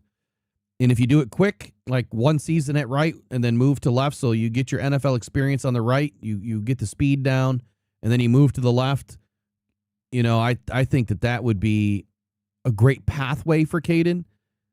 If you don't feel like his set on the left is going to be quick enough, look, the NFL does one thing very well. And that is, well, they do a lot of things very well, but they do one thing for sure very well. They are going to take advantage of whatever the easier target is. And if you're going to put Caden on the right, they are not going to put their best edge defender on the left side of the defense. They're going to send that guy up to the right. And so if you do that, then now you're going up against the left tackle for an offense, which is supposed to be the best tackle on your team. And the thing about the NFL is now both left and right tackles are starting to have equal power and distribution and everything else within the run game and the pass game. It's pretty tough on teams that prioritize the offensive line to have a weakness. But there's plenty of teams that have weakness on one side or the other. Teams like the Lions, they take their offensive line with deep consideration to be the most important positions at all on the team. Like they want their offensive line to be equally disproportionate with power and fluidity. I mean, they want all of their guys to be great. I think you've seen that over the last many years. Like, we've had a top 5 offensive line for like 3-4 years in a row, and they want to have the top 5 offensive line every year. They would love to have the number 1 offensive line every year. And a lot of teams would, but they don't invest properly. The Lions will. Anyway, Proctor projects as a starting tackle. I'm sorry, I thought he said right. Starting tackle at the next level, who fits best in the power scheme with the ability to play either tackle position. I was kind of reading into the either part. His current ability to overpower defenders and create running lanes makes him a good fit at right tackle, but he offers the athleticism to continue as a left tackle as well, provided he improves his foot speed and consistency. If needed, he could kick inside a guard. Man, like we are locked in, buddy, as he plays with good pad level and has the lower body strength to withstand defensive tackles. Power scheme, Lions, offers the best opportunity to take advantage of his strengths and pulling ability, but there is scheme versatility as he looks very comfortable working at the second level as well. So those are the only 2 that I wanted to go through, and I know that these were kind of long, but the reason why I wanted to show you these, number 1, going through this Caden Proctor one for the first time live, I didn't read it before today. Mine aligns very well with what this gentleman put together. And I think it speaks the volumes to the work that we're trying to do and how we're trying to identify where these players fit naturally and or maybe not natural, but where they could end up going.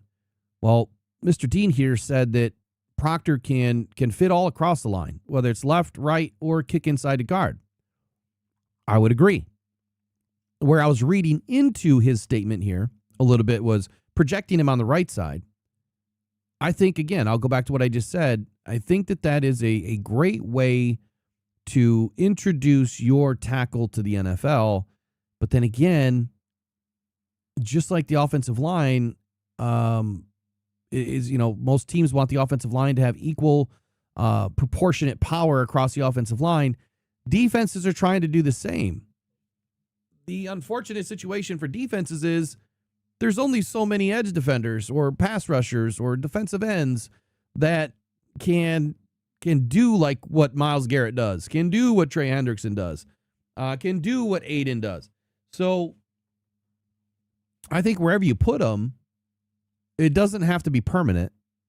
And if you are more worried about welcoming someone to the NFL and getting them, getting their technique refined, I don't care where you put them, honestly, because you're going up against NFL defenses.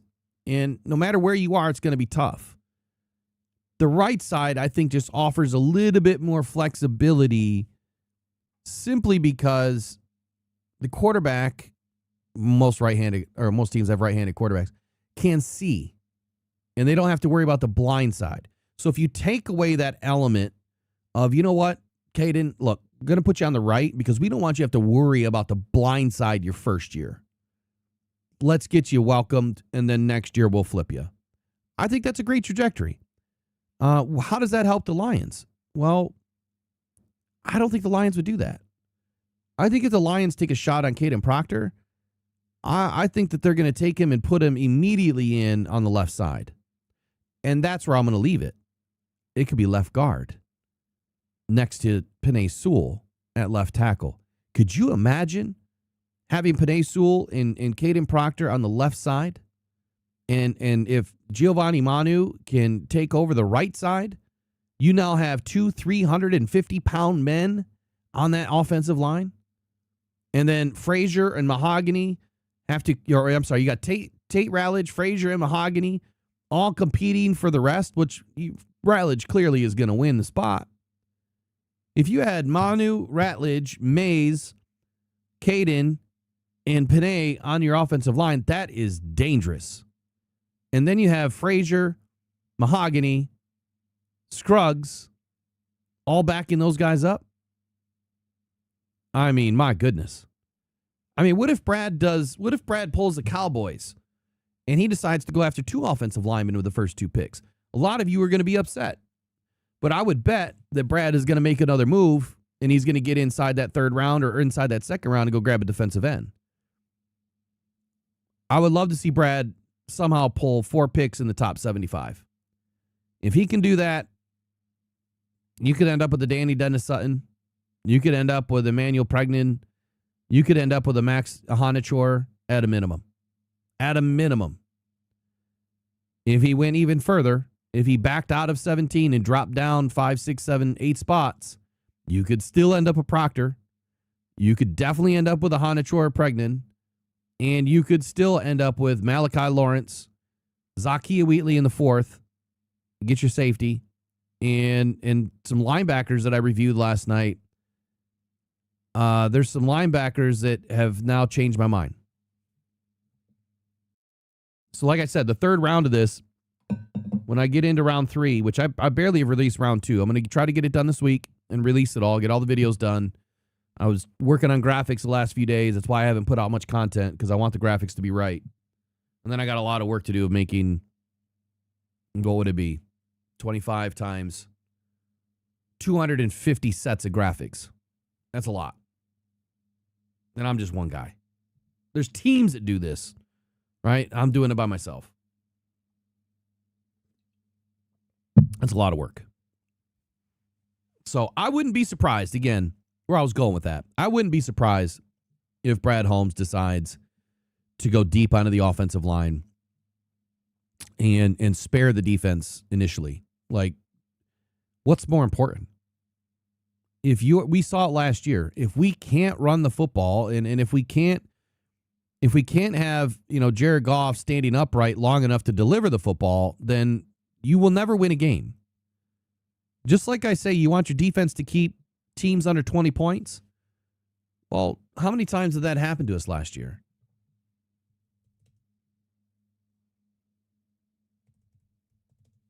How many times did we I forgot. That's another article. Man, I got so much crap to write. I need a team. How many times did we not score 20 points last year and win? I'm just going to take a guess and say 0. Maybe one game. Maybe one game. Let's go back and look.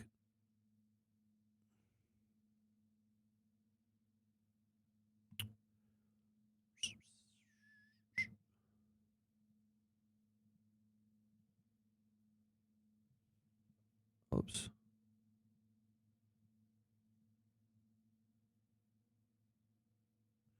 Okay. So let's get out of preseason here. Let's get into the regular season. Packers. We scored 13 points. We lost that game. Bears. Oh, we wiped them. Wiped them completely out. Let's see. Lions. We won that game. We won that game. 17. Lost the game. Against the Chiefs. 9 points against the Eagles. Lost the game. I mean, that was a crap game, a weather game, but no excuses, man. You got to be better in the run game in that situation. 10 points. Lost to the Vikings. And barely beat the Bears 19-16. So every time we scored below 20 points, every single time, we lost. 7 points to the Texans in the preseason.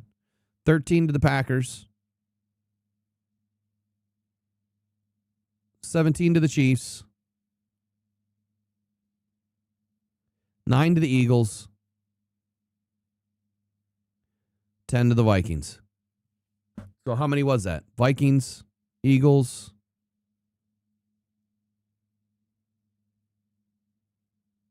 and Packers. Was that right? Just 3 games? 3 games. If we win one more game, right? Just one more game, we win the North.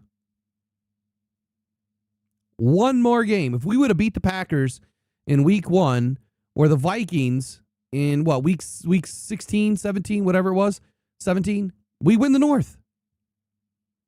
But we couldn't.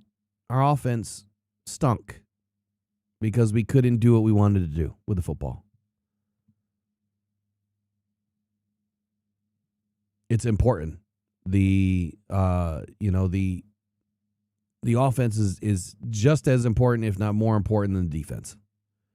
I think our defense can do enough Maybe I should have looked at that a little bit better. But last year we were letting up way more points than we should have. And I think, again, when you lose your secondary, it's pretty tough. It's pretty tough to win football games.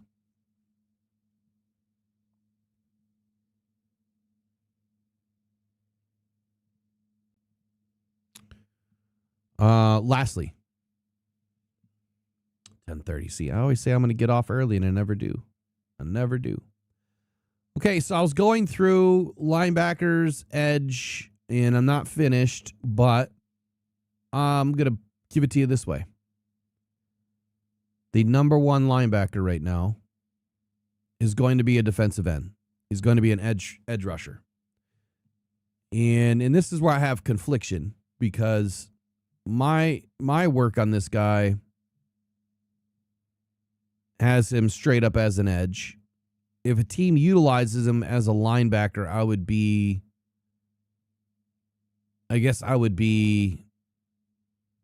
oh, wait a second. I would be surprised.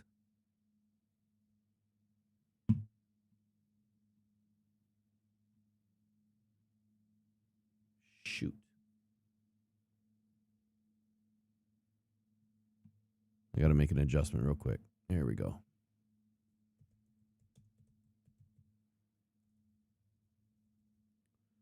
So I'm starting to put together my vertical.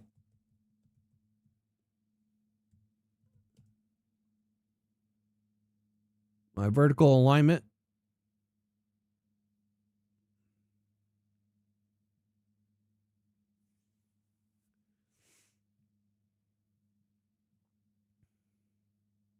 This is not complete, not even close, but I will show you here. I don't normally show anybody anything, but I will show you this just one time. That's not it.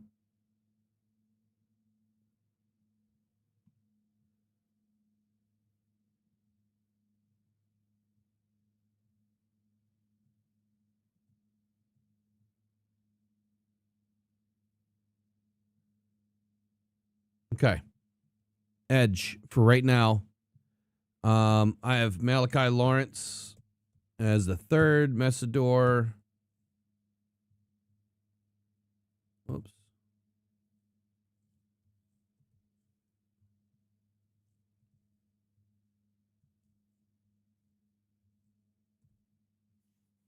Those are just initial, rankings where I see that they could end up going. I know some of mine don't make sense because like Malachi Lawrence being above Messidor, but Malachi going in the second, Messidor going in the first. And that's because of teams. Like where I see teams have a fit versus, and see the edge is going to change because this is going to change from 3-4 to 4-3. I haven't finished my edge yet. But let's talk about linebackers anyway. That's really what I wanted to talk about.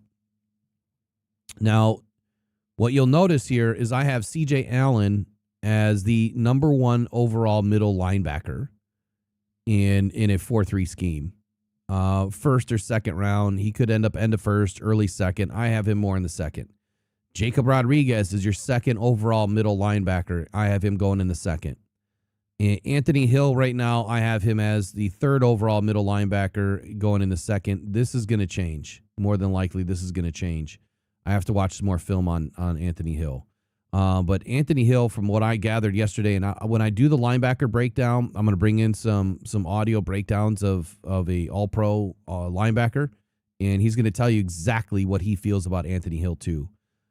Sonny Styles, he's the number one overall Sam linebacker, going obviously in the first. Arvell Reese has two positions. So Arvell Reese, I have him as the number one overall will linebacker or number one overall edge. It depends on how you're going to use them. And I would say it's a mistake if you're not going to use him both, right? I think there's going to be some plays he's going to be as an off-ball, Sam linebacker or up on the line. It depends on which team grabs him and how they use him. but he's capable of doing both. But Anthony Hill, I have him as the second overall. Oh, I'm sorry. I got to get rid of him down here. I have him as the second overall will linebacker, not middle linebacker. Second round. A 3-4 inside linebacker. CJ Allen right now is my number one overall 3-4 inside linebacker. So if he goes to a 3-4 scheme, he's going to be in the inside. Jacob Rodriguez, if he goes to the 3-4 scheme, he'll be an inside linebacker. Anthony Hill, if he goes to a 3-4 scheme, he'll be an inside linebacker. This is just immediately where I see the top 5 guys going right now. On a 4-3 scheme, Anthony Hill would be a will linebacker. So you see how I'm doing this? This is my vertical alignment, and it's probably different than what most people do. But you have your vertical, and then you have your horizontal alignment. And so right now I'm looking at, okay, if it's a 3-4 team and they're on the clock, where does that pair with the guys that are still left on the board? So as each player is taken, I'm just going to hit them with a red or a black. I'll black out the box, or I'll do a strike through, something. Where's my strike through at? Where's it at? Why don't I see it? Oh, you know what I'm saying. You get what I'm saying. It would just black out the whole damn box. There you go. So that's how I do it. So when I go through this year, we'll actually have capability of doing draft work live. Last year, I was blind. If you don't remember, last year was kind of a cluster. I didn't have any access to really anything because keyboard wasn't working, mouse wasn't working. There was signal issues, and then I had to go get a keyboard and a mouse, and then for some reason I couldn't pull up anything. Like, it's just, I had one sheet that I finally pulled up, and it was probably, I don't know, end of the first round, maybe halfway through the first round. So I could start to see some of my alignments on these guys. And like, I got lucky, I guess, man. I hit 26 out of 32. Called them live. So this year I'm trying to go a little bit deeper, but I got so many irons in the fire. It's like I'm stretched way thin. Zion Young, I've even seen him going in the first round. Keldrick Falk, I could see him going in the first round too, talking about edge. And again, I have to break these apart between, a 3-4 scheme and a 4-3 scheme. 3-4 scheme, you typically want heavier guys that can play as a defensive tackle, that can also, give you a little bit of pass rush upside. And at the same time, 3-4 scheme, it's your outside linebackers that are doing the majority of the work as, get up on the line of the scrimmage and being that defensive end pass rusher, if you will. Pass rusher, not defensive end, pass rusher. So anyway, I'm getting there. We got a long way to go, but it's only 4 weeks, and I'm going to blink, and it's going to be here, and then it's over. Which sucks. Because every year we look forward to this, and then it comes and goes so quickly. All right, that's it. Any questions? It's Jen0657. I seen you just say something in there about Giovanni Manu. You're a big Manu fan? He's been listening on the dentist chair, says John. That's funny. I got to call the dentist today, too.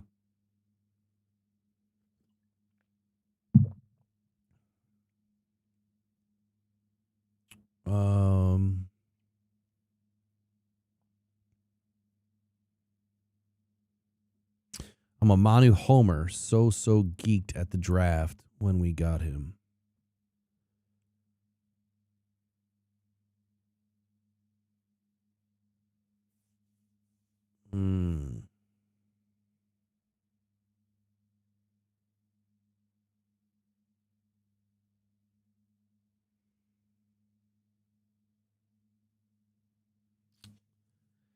So, Jen, you just joined. Did you just join the membership group?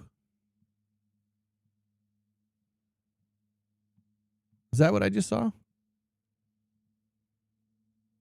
All right, welcome in. Let's get you lined up with something. First of all, I want to say thanks for joining the Lions Faithful. That's a big-time play. And second, let's get you lined up with a play, an actual play. I know I've got some in here somewhere.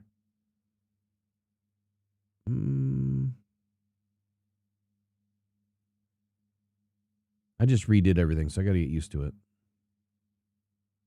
Maybe I don't have any plays lined up yet. All right, I'll get some new ones added. That's all I got. But thank you, man. Appreciate you, or thank you, Jen, for joining. Appreciate you being part of the Lions faithful. All right, I'm going to get out of here. I got a lot of work to do today, and we'll see you guys tomorrow. I know Eric's been sick. He got sick from his travels, so probably see him back Monday if he's feeling better. I don't want to rush him back at all. Like, there's no point. I won't stop twitching today. I hate that. So you guys enjoy the rest of your day, man. It's beautiful out. Spring is here. Hell, I got daffodils blooming. So enjoy it. Enjoy the day. Enjoy the sunshine. We'll see you guys back tomorrow morning. That's the plan anyway. Tomorrow morning. See you guys. Adios. Pressured by Hutchinson. He goes down.